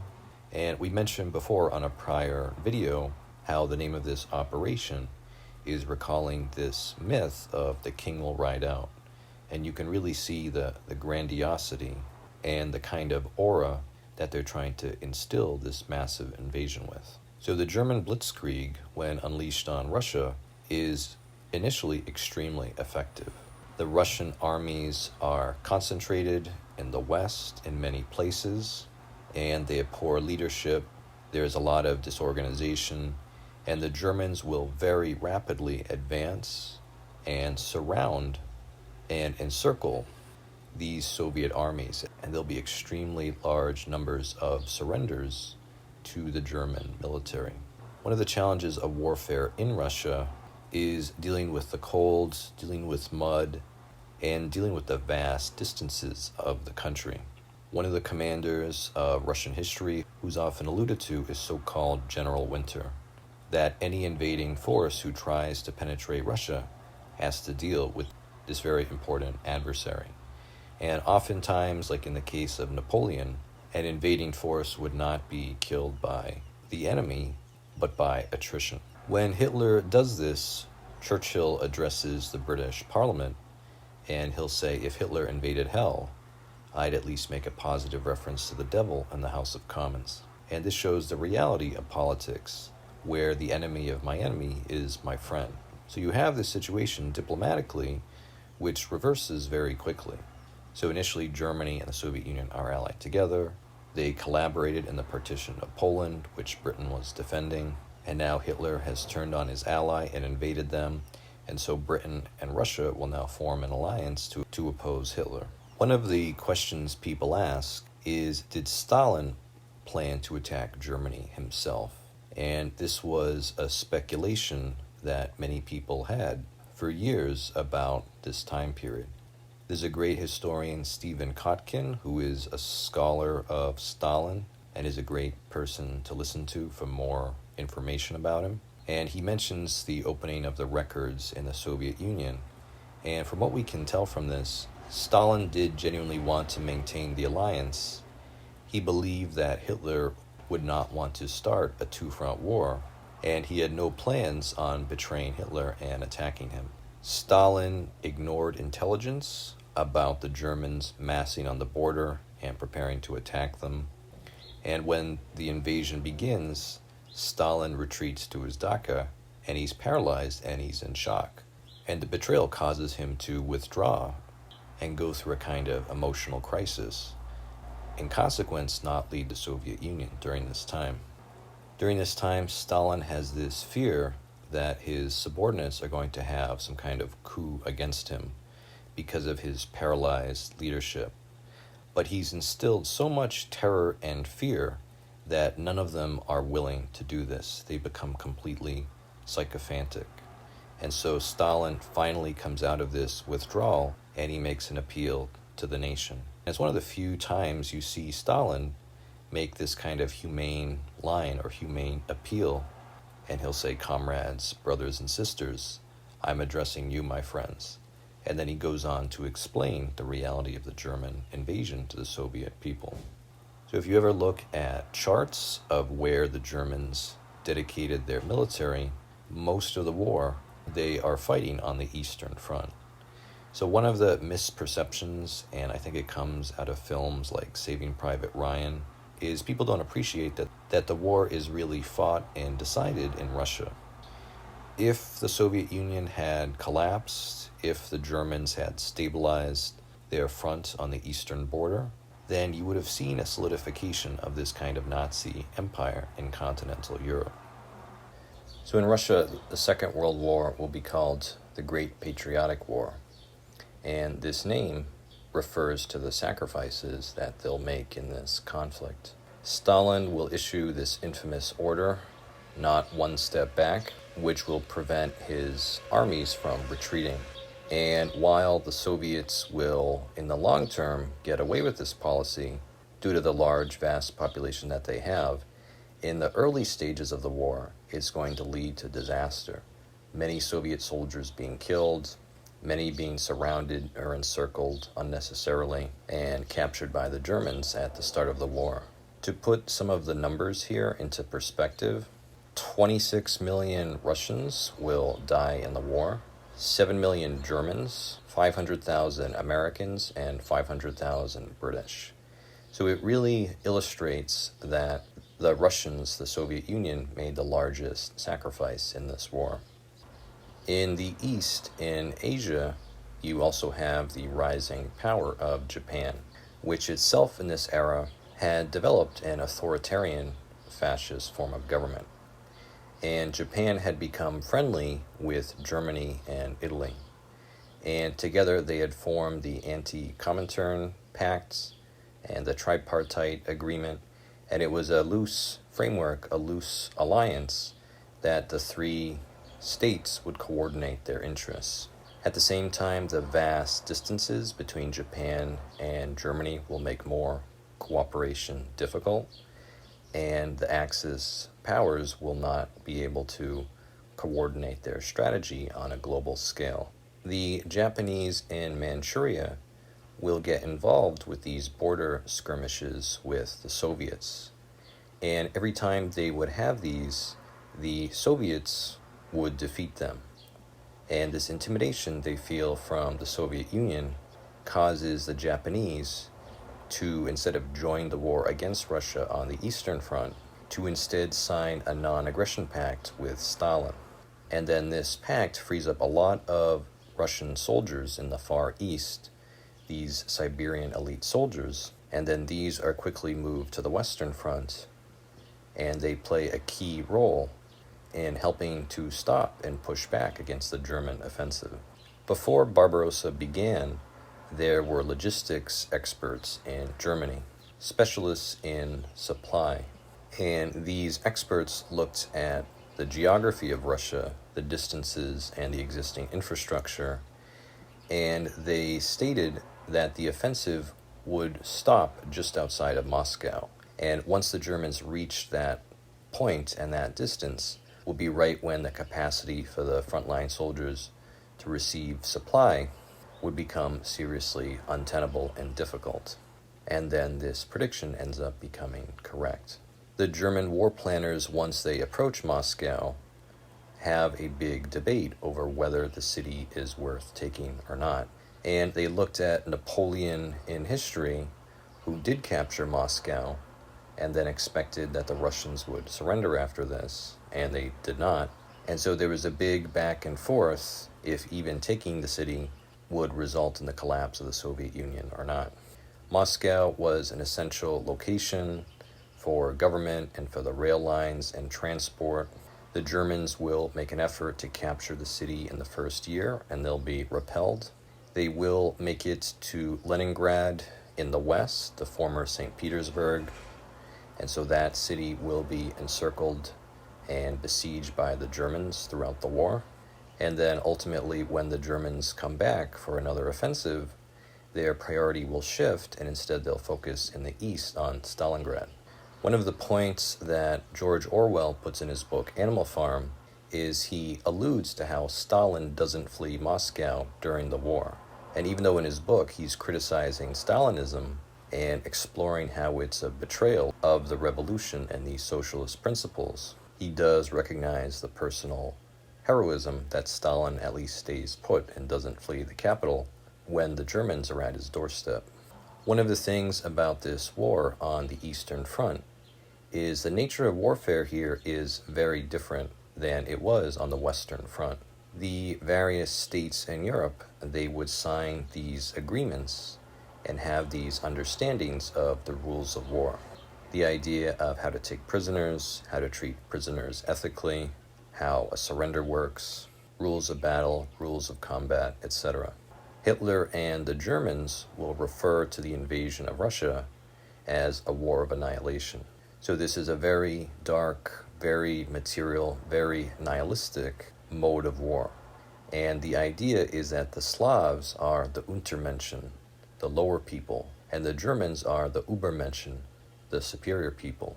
And the idea in this very harsh social Darwinist view of the world is that it's the role of the superior to exterminate the inferior and replace them. So as they go into Eastern Europe, there will be many war crimes committed against the population. The main perpetrators of this will be the SS. However, the mainline German army, the Wehrmacht, will be complicit in these war crimes as well. Despite the Great Purge, there will be talented Soviet commanders who will rise through the ranks and distinguish themselves in leadership, and one of these is George Zhukov, who becomes the main Soviet commander during the war. At the end of 1941, Japan will attack the United States at Pearl Harbor, and the U.S. will be brought out of its isolationism and be brought into the Second World War. In solidarity with his Japanese ally, Hitler will declare war on the United States. He does this at the time because they believe it will free up the U-boats to be more successful in the Atlantic, and it's also a question of German pride and German honor to fight the United States. And it also shows the confidence that they have that the defeat of the Soviet Union is imminent. Declaring war on the United States proves to be one of Hitler's major errors, and when Roosevelt and Churchill meet, they'll agree to the Europe First strategy, the idea that Germany is the far bigger danger than Japan, and defeating Hitler should be their priority. When the winter ends and they enter the campaigning system in 1942, Hitler is devising their strategy, and he makes the decision to split his army. And he's going to send half of his army to capture the city of Stalingrad on the Volga River, and he's going to send the other half into the Caucasus Mountains to try to seize the oil fields at Baku. Stalingrad was an extremely important industrial center. It was on the Volga River and played a major role in the transport network for Russia.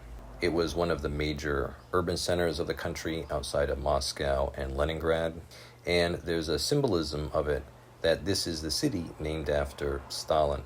And so the idea in Hitler's mind is if he can just capture Stalingrad and control this city decisively, it will spell the end of Russia and the Germans will win the war. Stalingrad will go on to be the largest battle in history, and it will become the decisive battle and the turning point of the war. Some of the tropes that you sometimes see about the history of the battle are the Soviet soldiers being conscripted, sent to fight in the city, commissars behind them, forcing them forward, not one step back, and often these conscripts not even being given weapons or ammunition because the situation is so desperate. The city will totally be destroyed as a result of the battle, and its industrial capacity, like the rest of the industrial capacity of Russia, will be moved east to the other side of the Urals to prevent it being captured by the Germans. One of the symbols of Stalingrad becomes this building called Pavlov's house.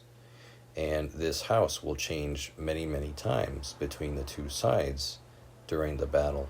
As we said, Hitler will develop this kind of tunnel vision, this narrow focus on Stalingrad, and he'll keep affirming to himself if they can win this battle, then they'll win the war. Meanwhile, the forces that he sends to take Baku find that the distances are too vast, and they're not able to reach the oil fields there. And because the Germans need oil to maintain their war machine, this becomes a crucial setback for them.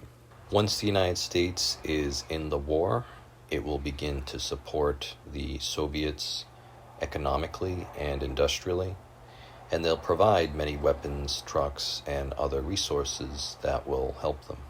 One of the things that Hitler recounts to Mannerheim in one conversation between them that we have a record of is he's really surprised at how resilient the Russians are, at how many Russians are captured and how many Russian tanks are destroyed, but the fact that they're able to replace these losses and to continue to wage war.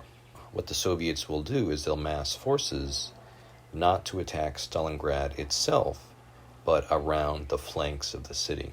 And in the Battle of Stalingrad, the stronger, better equipped German soldiers fought in the city itself, while the more minor Axis allies, like the Romanians, Italians, and Hungarians, guarded the flanks.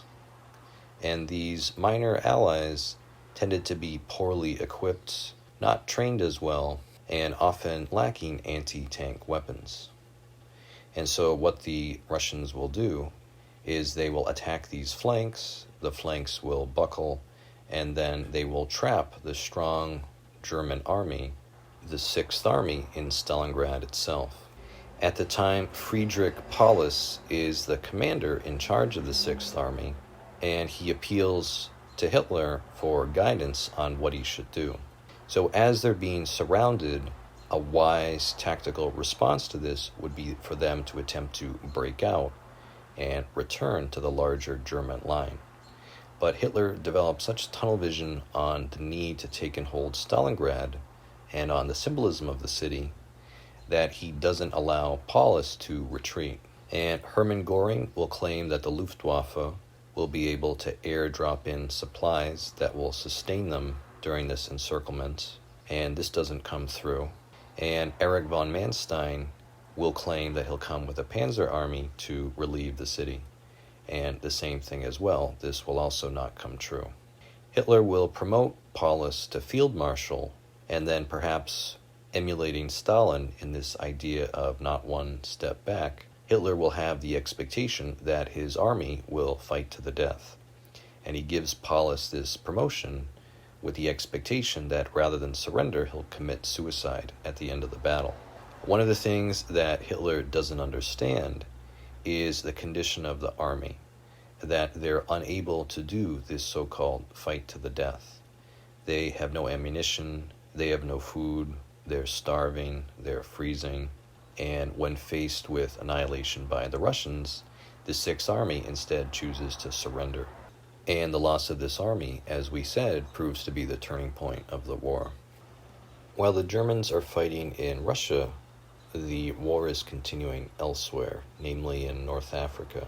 As we mentioned, the Italians do not perform well in this theater, and the British will take advantage of this and exploit this. Churchill will call Italy the soft underbelly of the Axis, the area where the Western Allies can strike and gain ground. Stalin will agitate for the Western powers to open a second front, and while they do not do this in France or continental Europe, they do begin this in Africa. After several decisive defeats for the Italians, the Germans send an expeditionary force to support them. So this force is led by the famous general Erwin Rommel, who's sometimes called the Desert Fox.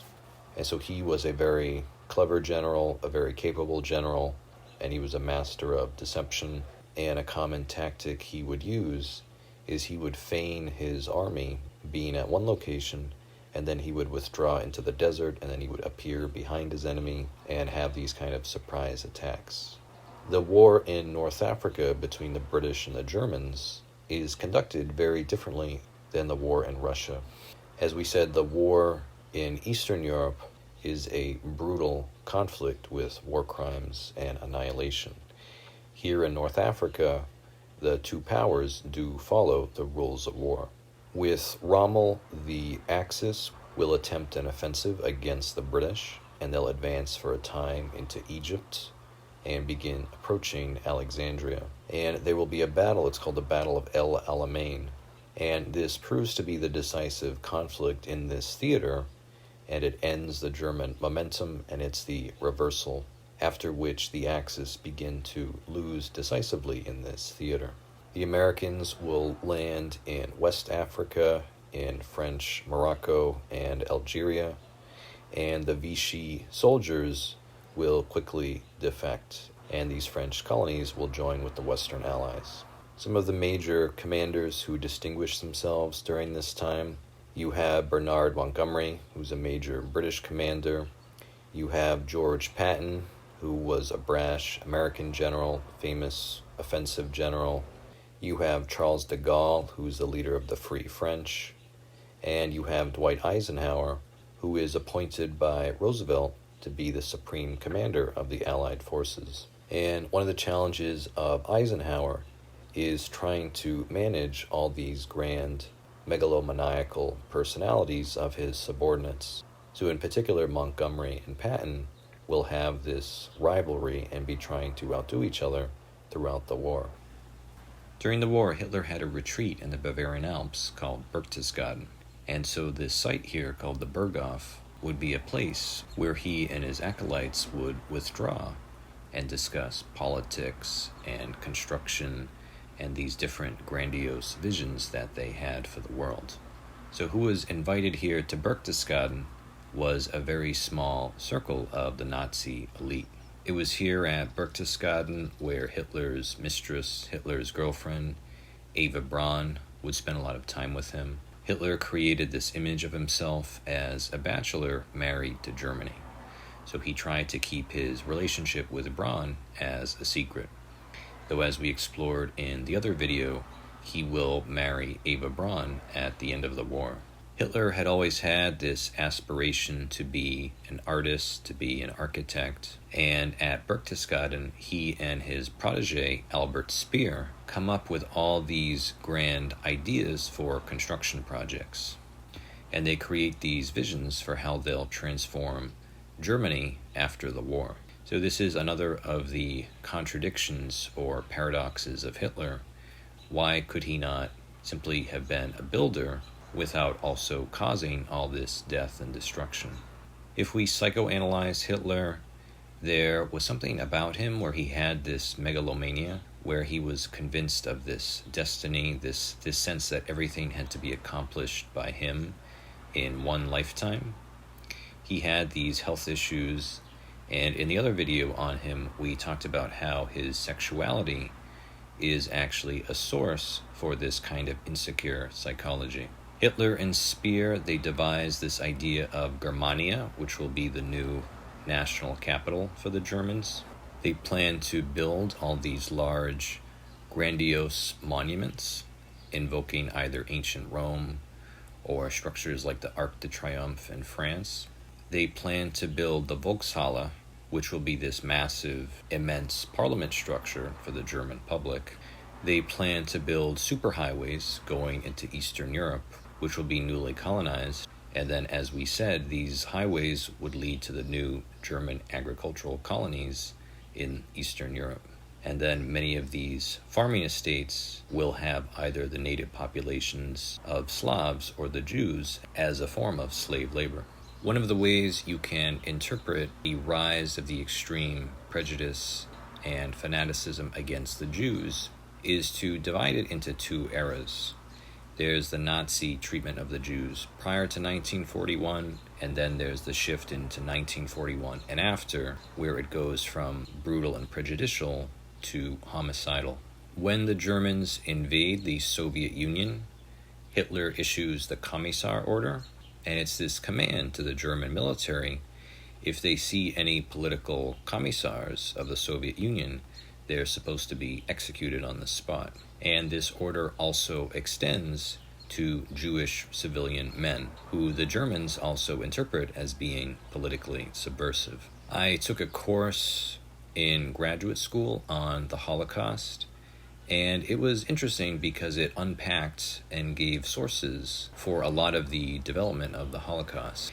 And we mentioned before Hitler's governing style, how in a sense he remained aloof from policy, and he would allow subordinates to execute ideas or his ideas. And if these ideas were unpopular, he would distance himself from them. And if they were successful, he would claim ownership of them. So other than this Commissar Order, there is no direct statement, there is no recorded statement of Hitler to begin the mass killing of the Jews. However, we can make the inference that Hitler supported this happening, and while it was happening, he certainly took no effort to stop it. Beneath Hitler in the hierarchy was Hermann Goering, and Goering does have a written order which he sends to other elites in Nazi Germany. And this order uses euphemistic language in regard to the so-called Jewish question. And Goering orders the preparation and the execution of the so-called evacuation of the Jews. And in many of the texts that refer to the Holocaust, there are allusions to forcibly relocating the Jews and transporting them to Eastern Europe. However, elsewhere you'll have accounts of massacres and mass shootings of civilian populations, and then these are also referred to using that euphemistic language of evacuations. As we said, the war in Eastern Europe is going to escalate this conflict to another level. While the blitzkrieg in Western Europe resulted in relatively low numbers of casualties, Eastern Europe is going to be an entirely different experience. And the level of dehumanization and villainization and harm done to the other, which occurs on the Eastern Front, makes it comparable to a kind of inferno or to a kind of hell on earth. As we stated, the Germans had passed the Nuremberg laws, which regulated marriage between Jews and Germans. The Germans tried to prevent the Jews from procreating. They passed restrictions on them in regard to work and professions. And they also limited their mobility and their ability to access certain areas. And many of these efforts were done in the early period to encourage the Jews to emigrate and leave Germany. Over time, the Jews were made to wear the yellow star, and eventually they were arrested and placed in concentration camps. In places like Poland, where you had the general government, Jews were confined in ghettos. And these ghettos suffered from extremely high levels of overpopulation, and the populations would often get sick or suffer malnutrition or other serious health issues. In Eastern Europe, you would often have the individual German soldiers themselves, or you would have what are called the Einsatzgruppen, the mobile killing squads, whose job it would be to hunt amongst the native population and find either partisans or to find Jewish civilians and to execute them. One of the ironies of the final solution is that one of the causes of it was how traumatizing it was for soldiers to kill civilians, particularly old men, women, and children. And if you read the accounts of the German soldiers, even with all the propaganda that's dehumanizing the Jews, the horror of killing an innocent civilian wreaks a terrible psychological toll on an individual.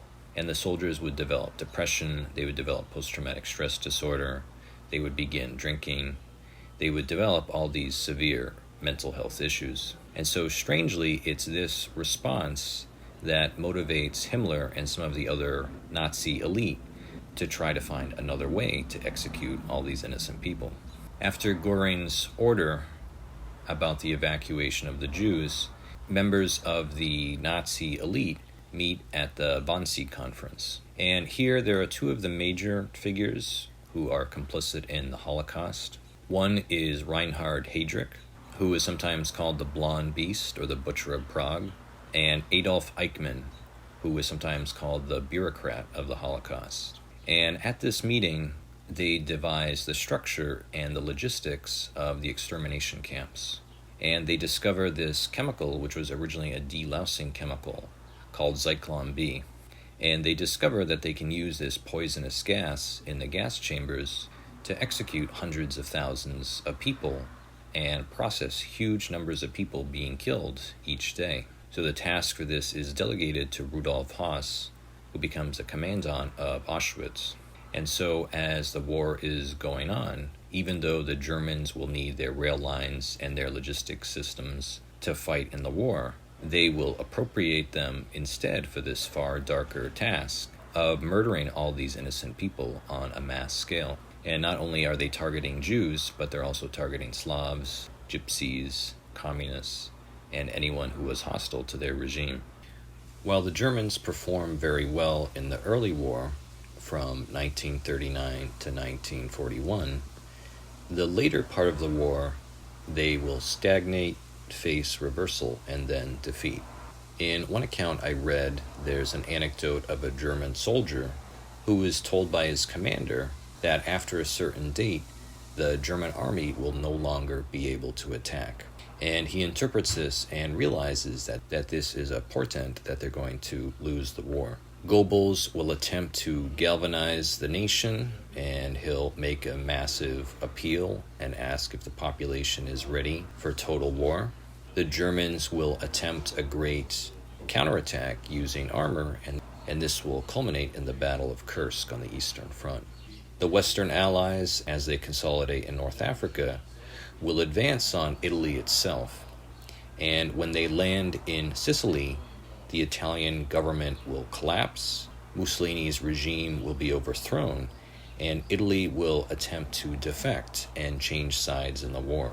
When this happens, the Germans invade and occupy Italy, at least the northern part of it, and German commandos find where Mussolini has been imprisoned, and they launch a daring raid and they rescue him. And then Mussolini is installed as the leader of the Italian Social Republic, this new German puppet regime. Meanwhile, the Russians advance in Eastern Europe. When they get to the country Hungary, Hungary also attempts to change sides. And similar to Italy, the Germans will invade and occupy the country in Operation Marguerite. And this is worth noting because a very large number of Hungarian Jews will be deported after this and will be killed late in World War II. So in the summer of 1944, the Allies will land in Normandy in France on D-Day. Stalin had been asking Britain and America to open a new front, and while they did this in Africa, he really meant in Western Europe, in France. So after years of preparation, they finally execute this. The British engaged in a lot of subterfuge and misdirection in anticipation of this invasion. There was a body that they dumped in Spain that had plans for the Normandy invasion placed on it that were false. And the idea was the Spanish would find this corpse, send it to Hitler, and then it would mislead the Germans. The British create an entire false army to misdirect the Germans, and they even station General Patton there as a misdirection. And one of the main deceptions they were trying to communicate was that the target of the Allied landing would not be Normandy, but the city of Calais. And Calais was the closest point on the continent to Britain. So D-Day will be the largest amphibious landing in history.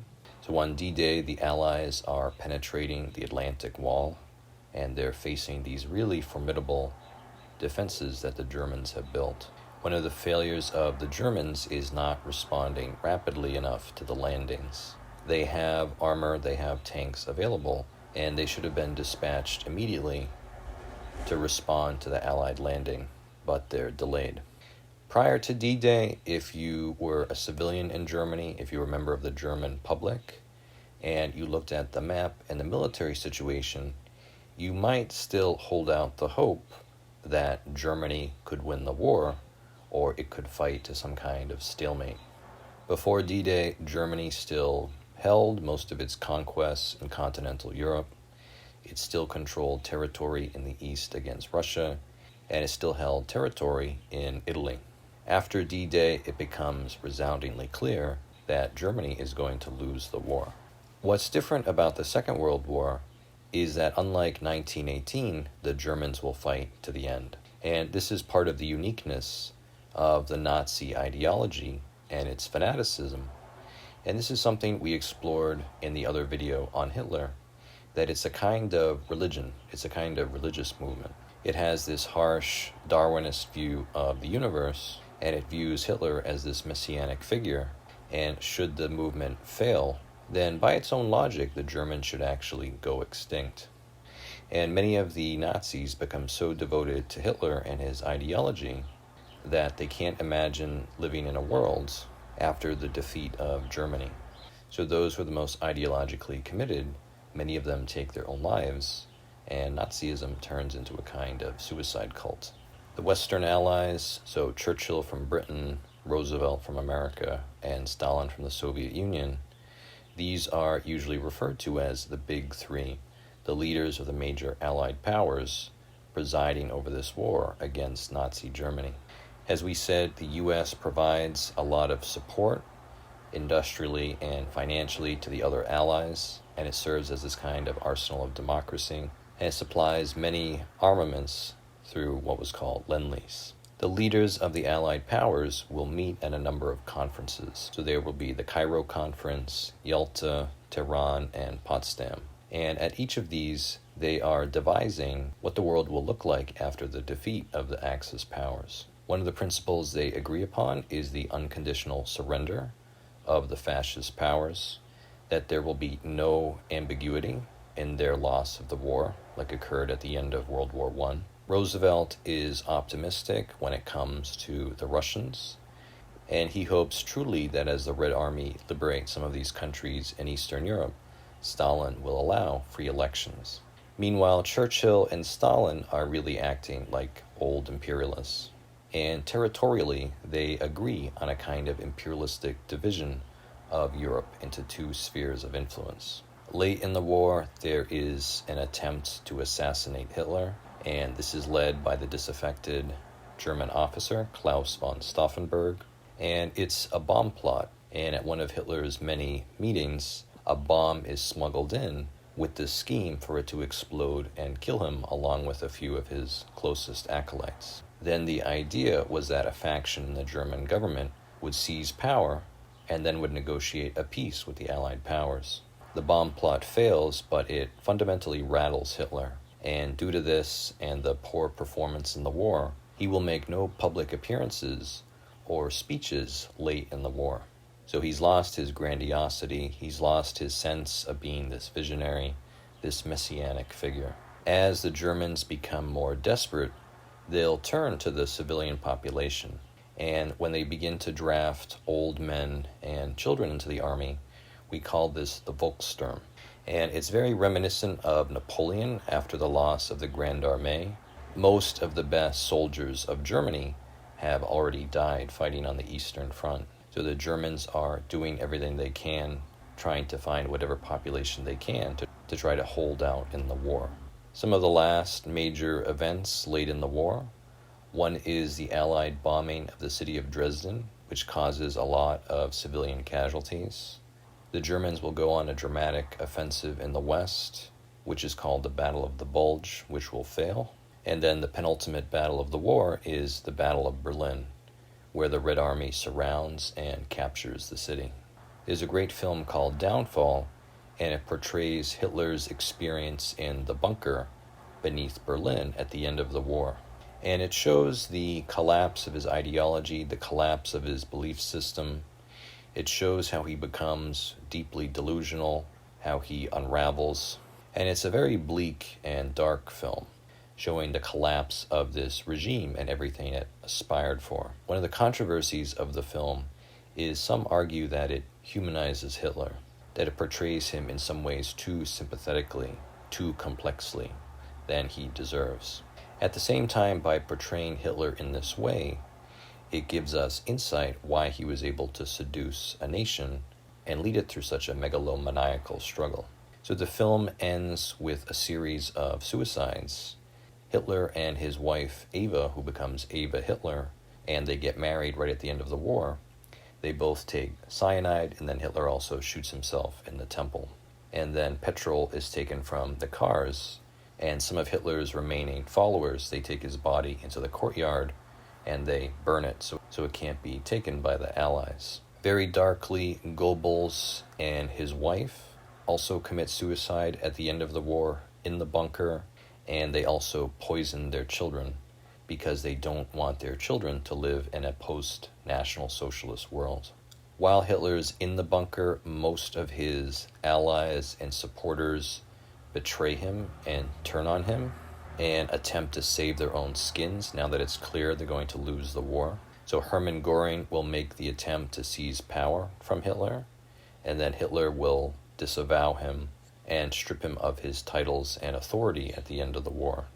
Heinrich Himmler will also make an attempt to negotiate with the British and Americans, and he has this delusional idea that despite his role as the head of the SS and his complicity in the Holocaust, that his organization will somehow be needed in the post-war Germany.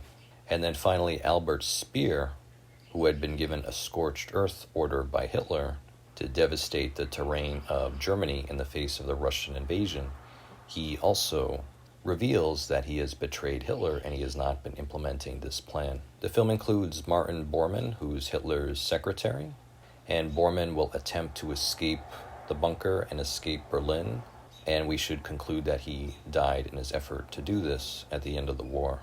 Outside of these figures, if we turn to general history, some infamous figures of the Nazi regime will flee and will go to South America.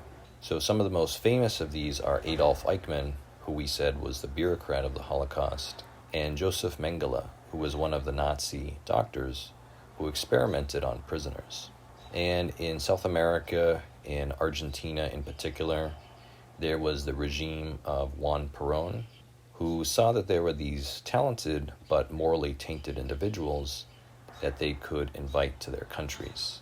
And then Perón and Peronism was this kind of populist politics that also had this sympathy for fascism.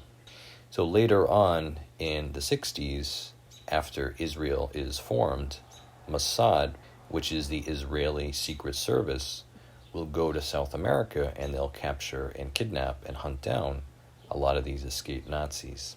After Hitler's suicide, the remaining commanders will agree to surrender, and so May 8th, 1945 is VE, or Victory in Europe Day. So if we talk about Japan during this time period, many people date the start of World War II back earlier, starting it with the Japanese incursions and invasions into China. Previously in the 19th century, after Japan was forced to open up by the United States, the country went through this radical inner transformation called the Meiji Restoration. And this process basically resulted in this far eastern country, Japan, turning into the equivalent of one of the Western powers. And Japan industrializes, it develops its military, and then in East Asia it begins to compete with the Western powers and carve out its own sphere of influence. One of the things Japan will do is it will take Taiwan from the Chinese. It will also invade and occupy Korea. It will attack Russia in the Far East, beginning with a surprise attack against Port Arthur, and they will actually defeat Russia in a war. And when they sink the Russian fleet, when it arrives in East Asia, This is the event that causes Japan to be taken seriously and to ascend in the eyes of the world. The Japanese, for a time, will create an alliance with the British Empire, and then as time goes on, it will become increasingly ambitious for territory. One of the problems for China in this time is it's very backward, it's very behind, it's fundamentally a peasant society, and it has this rigid, arch-conservative government which fails to reform itself.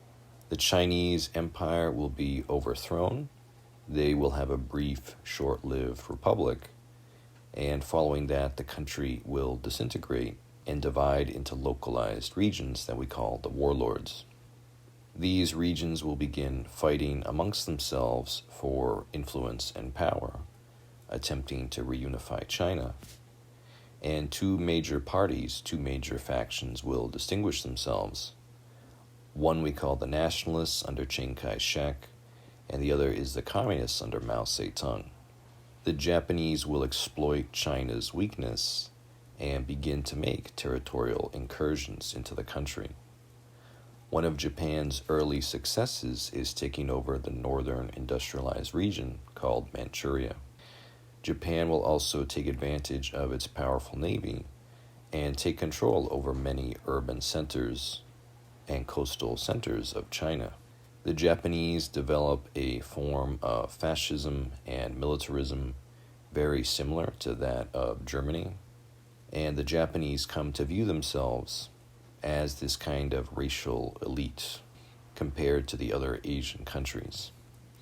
They will commit some very brutal war crimes in China, such as at Nanking, and similar to the story of Joseph Mengele, the Japanese will have these kinds of dark stories of experimentation and cruelty against the Chinese population.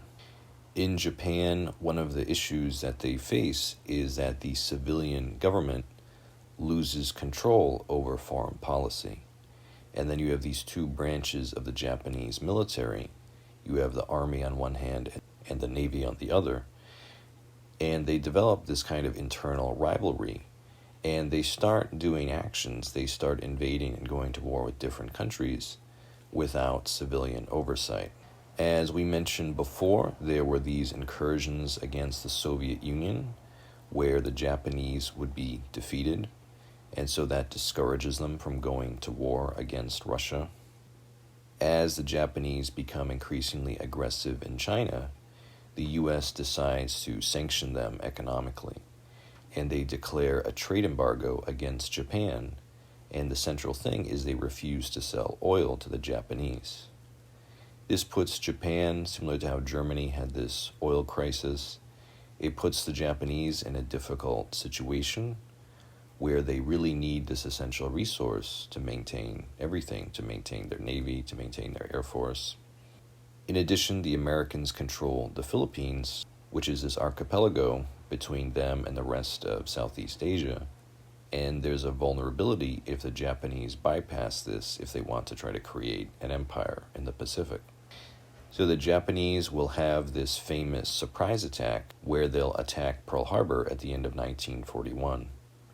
And the idea here is they can catch the U.S. fleet and hopefully sink their aircraft carriers and major ships here and strike a crucial blow that will set the U.S. behind in the war. And the idea here is to hopefully reenact the success of the Port Arthur attack against Russia. And then the Japanese can rapidly occupy Southeast Asia, take control of Indonesia and the various resources there. And then hopefully by the time the U.S. rebuilds its fleet, the Japanese will have fortified themselves across all these island territories. And though the U.S. will try to attack them, they will not succeed. So Roosevelt goes before the country and he says this is a date that will live in infamy. We were suddenly and deliberately attacked by the Empire of Japan. And the formerly isolationist and anti-war public turns and becomes in favor of joining the Second World War. When Roosevelt and Churchill meet, they decide to adopt the Europe First strategy. So they'll be at war with both Germany and Japan, but they'll perceive Hitler as the larger threat.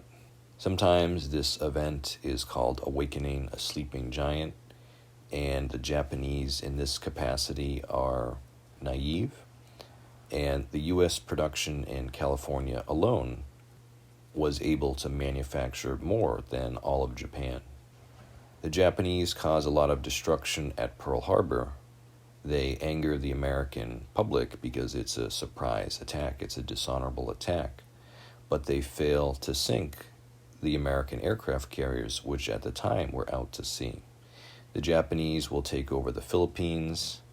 Douglas MacArthur, who was stationed there, will be recalled, and he'll famously vow that he will return. And the Japanese, they take control over French Indochina, they take control over Indonesia, and then they rapidly try to utilize the resources there. The Japanese also take over Hong Kong, which was a British possession in China, and they'll also invade and take control over British Burma. The United States will win a decisive victory against the Japanese at the Battle of Midway, and the Americans will sink the Japanese aircraft carriers, which will deal a crucial blow against them for the remainder of the war. Meanwhile, in the United States, the country was working on the Manhattan Project. One of the effects of Hitler's anti-Semitism is it causes many of these talented scientists in Germany or Hungary who had a Jewish background to emigrate and go to the United States. And so some of these famous scientists include Robert Oppenheimer, Albert Einstein, Leo Szilard. So these are the figures, the nuclear physicists, who play a key role in the development of the atomic bomb. Previously, it had been theoretically proven that you could split an atom, that doing so would cause this release of this tremendous energy. And after Einstein writes Roosevelt decides to sanction this Manhattan Project, whose goal will be to try to develop an atomic bomb. And the fear at the time was that Hitler and the German scientists were also working on this. So it was crucial to outpace them and for the United States to develop its own weapon.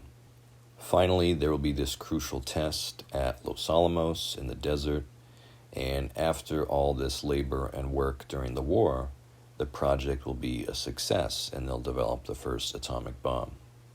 Oppenheimer, when he sees the destruction of this weapon, he quotes the Bhagavad Gita and the line of Vishnu who says, "I have become death, the destroyer of worlds." And it's really recognizing that this is an unprecedented kind of destructive potential, and this weapon is so powerful that it's going to transform the world. By this time, it's late in the war. Germany is already surrendered, and so the Americans, after taking air superiority over Japan, using firebombing against Japan, the same as the British had done over Germany, the Americans decide to use these weapons against two targets, the cities of Hiroshima and Nagasaki. And so these weapons are incredibly destructive and deadly, and then also leave the legacy of radiation. The Soviet Union, although it's an ally of the United States, the Americans did not want to share knowledge of nuclear weapons with the Soviets. However, the Soviets will engage in a lot of espionage. There will be a number of communist sympathizers in the United States.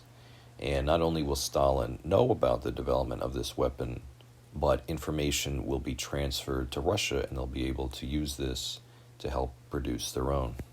Late in the war, as Japan begins to falter, the country becomes increasingly desperate, and they turn to kamikaze, or suicide warfare, in which the pilots, when they were being shot down, would pilot their planes into the American ships or aircraft carriers.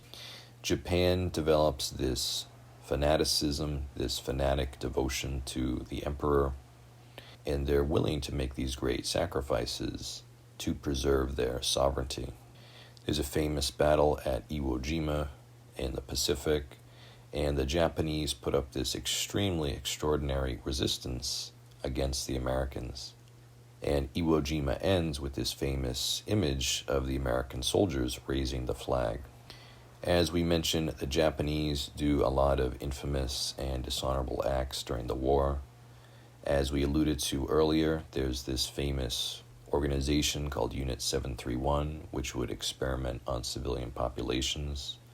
Another event is the Bataan Death March and how the Japanese treated prisoners of war. If you go into the Japanese Bushido Code, one of the ideas of the Japanese military is that you do not surrender. It's dishonorable to surrender in war, and it's more honorable to commit suicide instead. However, this moral view is fundamentally different from the rules of war that had been established already throughout the world. So the way the Japanese treat prisoners is viewed as utterly unacceptable by the Western powers.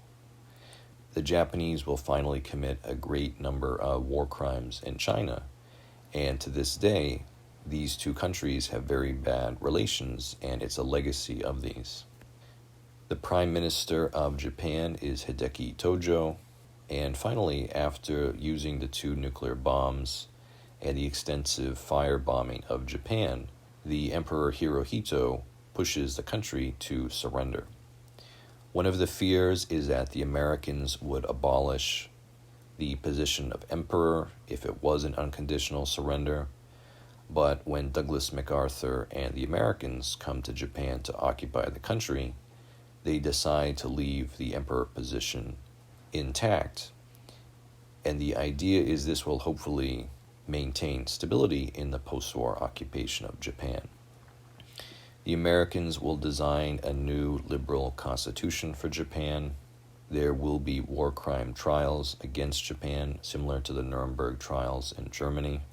But one of the legacies of the war is that while the Germans largely took responsibility for the crimes they committed, especially in China, there's this anger that the Japanese were never forced to acknowledge and recognize the acts that they committed. If we turn back to Europe late in the war, there will be a number of territorial adjustments that are made. To accommodate Stalin, who seized control over part of Poland at the start of the war, the borders of Poland are literally moved to the west. And so Poland gains Silesia and some of these German territories, and it creates this difficult psychological situation for the British, who started the war to protect Poland, and now Poland ends in the Soviet sphere. So it ends under the control of one of these totalitarian powers. The Allies decide to partition Germany, so it's broken up into the Soviet East and the Democratic West. The city of Berlin is also partitioned. Austria is partitioned, and the city of Vienna is partitioned. The territory of East Prussia is given to the Soviet Union, and Russia still controls it today. Alsace-Lorraine will be returned to France for the penultimate time. With the restoration of Austria and the trauma of the war, even though Austria is this German power, it develops an identity and a national consciousness that permanently separates it from Germany.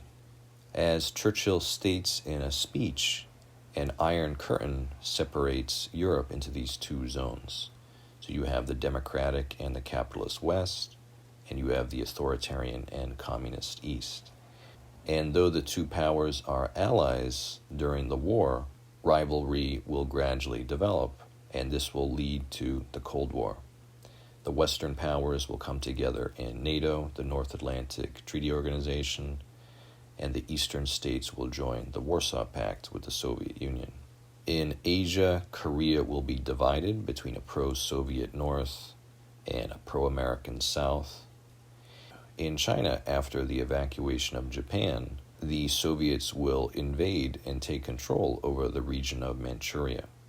Then they will give this territory to Mao and the communists in China, and Mao will use this region to defeat the nationalists in the Civil War. And so this is the birth of Communist China. The nationalists will flee to the island of Taiwan off the coast, and the U.S. Navy will protect them. And this is actually the political situation that remains to this day, with Taiwan as this American-friendly state, this American satellite that is not integrated with the rest of China. As the Cold War begins, there will be a civil war in Greece, and the Americans have to decide if they want to intervene or allow the civil war to take its course without interfering. At this point, Roosevelt has died. He dies late in the war. Harry Truman is the new president, and he decides to support the anti-communist forces in Greece, and Greece ends up being on the side of the Western powers after the war. After the war ends, the Allies will hold the Nuremberg Trials in the city of Nuremberg in southern Germany, and this was a very symbolic location to hold these because this was the site of the former Nuremberg rallies. And this city was part of the heartland, one of these major sites, major centers that supported Nazism. At the Nuremberg trials, the Allies will introduce a number of new legal concepts, ideas like war crimes, crimes against humanity, and crimes against the peace. And this is in response to the true heinousness and the uniqueness of the actions that Germany commits in the war. Prior to the Holocaust, there were 9 million Jews in Europe, and after there were 3 million. Beyond what happened to the Jews, you have very similar homicidal policies against the Slavs and other ethnicities and groups in Europe. The Allies will provide evidence, they'll provide video footage of the camps, of the bodies of the emaciated prisoners they discover at the end of the war.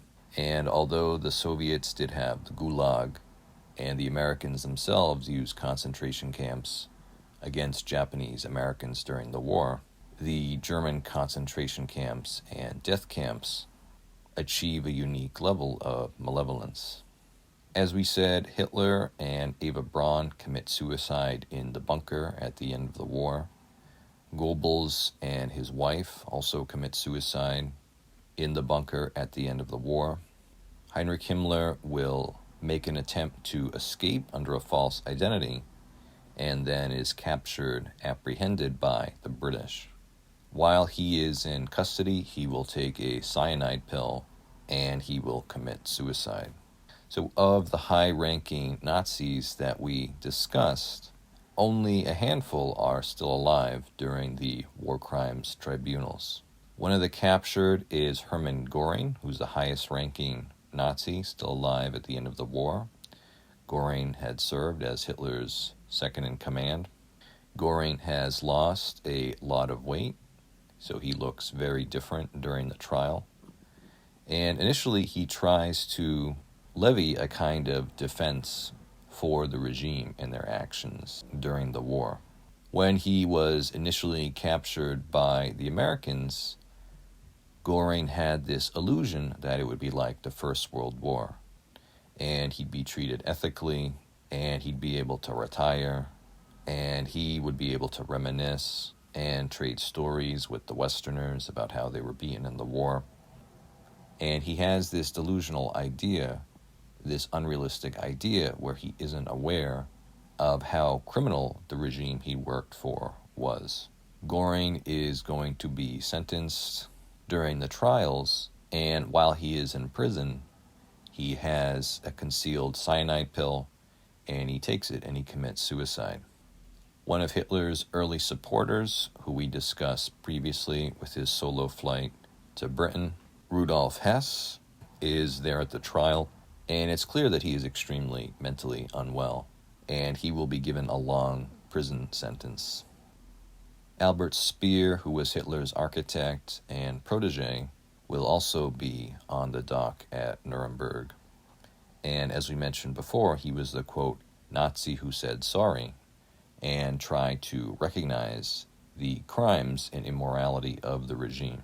Speer will not be given a death sentence. He will be imprisoned for a long period after the end of the war. And Speer will write a memoir later about his experiences, which will be one of the sources, alongside Goebbels' diaries, that give us a unique level of insight into the Hitler regime. When the Americans are in Germany, they will see the autobahns that the Germans have built. And when the Americans go back to the United States, this will inspire the interstate highway system. After the war, people will begin to study, psychologists will try to study how the Germans could be so cruel and could kill so many people. And they will have these experiments like the Stanford Prison Experiment and the Asch Conformity Experiment to study how people conduct themselves in groups. And these experiments will try to prove that while people think they would do the ethical thing as individuals in some of these situations, in reality, most would go along with what the culture was teaching them. Initially, when the Americans are planning the future of Germany, there is a punitive plan, which is called the Morgenthau Plan. And actually, the Germans learn of this, and they use it in propaganda, saying that if Germany loses the war, the Allies will never forgive them, and it will be the end of Germany. The Morgenthau Plan had the idea to deindustrialize Germany, the idea they needed to be seriously punished after 2 world wars. However, the Americans realized if they did this, it would cause a famine, and the U.S. would then need to supply food to support the German population. The Allies realized the immorality of the Morgenthau Plan, and they are trying to demonstrate the immorality of the Nazi regime. Thus, it wouldn't be an appropriate policy to impose after the war. Instead, the U.S. adopts the Marshall Plan, which are a series of low-interest loans that the Americans give to the various Western powers, which helps them rebuild. The Allies create the United Nations, which is a new version of the League of Nations, and it has a similar purpose, which is to foster dialogue and peace in the world. Late in the war, when the British are beginning to look inward toward their domestic society, Churchill will actually face an electoral defeat, and the British will vote in the socialist Clement Attlee. And Attlee's major legacy is creating the National Health Service, which is a public healthcare system in Britain. And after all the loss and destruction and tragedy that the British experienced as a people, at the end of the war, they wanted to have a form of universal healthcare. Late in the war, the Americans will have what's called Operation Paperclip, and they'll be competing with the Russians to try to take some of these former Nazi scientists like Wernher von Braun and bring them back to the United States, where they'll work as rocket engineers and help in the space program. If we look at Stalin's legacy in Russia, he has a complicated memory. He does industrialize the Soviet Union, and his major legacy is that he does defeat Nazi Germany in the Second World War. He does turn Russia into a superpower with this massive sphere of influence in Eastern Europe. At the same time, Stalin is remembered as a brutal tyrant, an authoritarian tyrant, who's responsible for these purges, the imprisonment, and the killing of huge numbers of the Russian population. And then long term, the Soviet system will not succeed, will fail to produce wealth, and will fail to compete with the United States economically. Stalin's legacy in Eastern Europe is overtly negative, and it's viewed as imposing a tyranny over many of these Eastern European countries until the end of the Cold War. If we look at Hitler and his legacy, he has this kind of grand and messianic vision for himself and Germany. And we've explored the uniqueness of him as a figure and the mystique he has as a figure in detail in another video. As we mentioned, similar to the ancient Greeks, the Germans have this kind of attempt at world conquest. And ultimately, they accomplish nothing. Millions of people will die, and the Germans will bring into existence the reality of this Germanic myth, which is the Twilight of the Gods. If you go to Hitler's birth site, there is a message that is printed there, and it says, "For peace, freedom, and democracy, never again fascism," and the millions of dead are a warning. So as we said, there are these unique peoples in history. So we have both the ancient Greeks as well as the Germans, who have this feeling of destiny, this ambition to conquer the world. The German national consciousness will try twice to carve out its own empire in Europe, and consequently the world, and both times they'll fail. Finally, after 2 world wars, the consciousness of the Germans will change, they'll become pacified, and today are pacifically integrated into the international order. For more information and media on the Second World War, you can watch the video that we have on the mystique of Hitler. There are some excellent films. There's the film Downfall about Hitler in the bunker.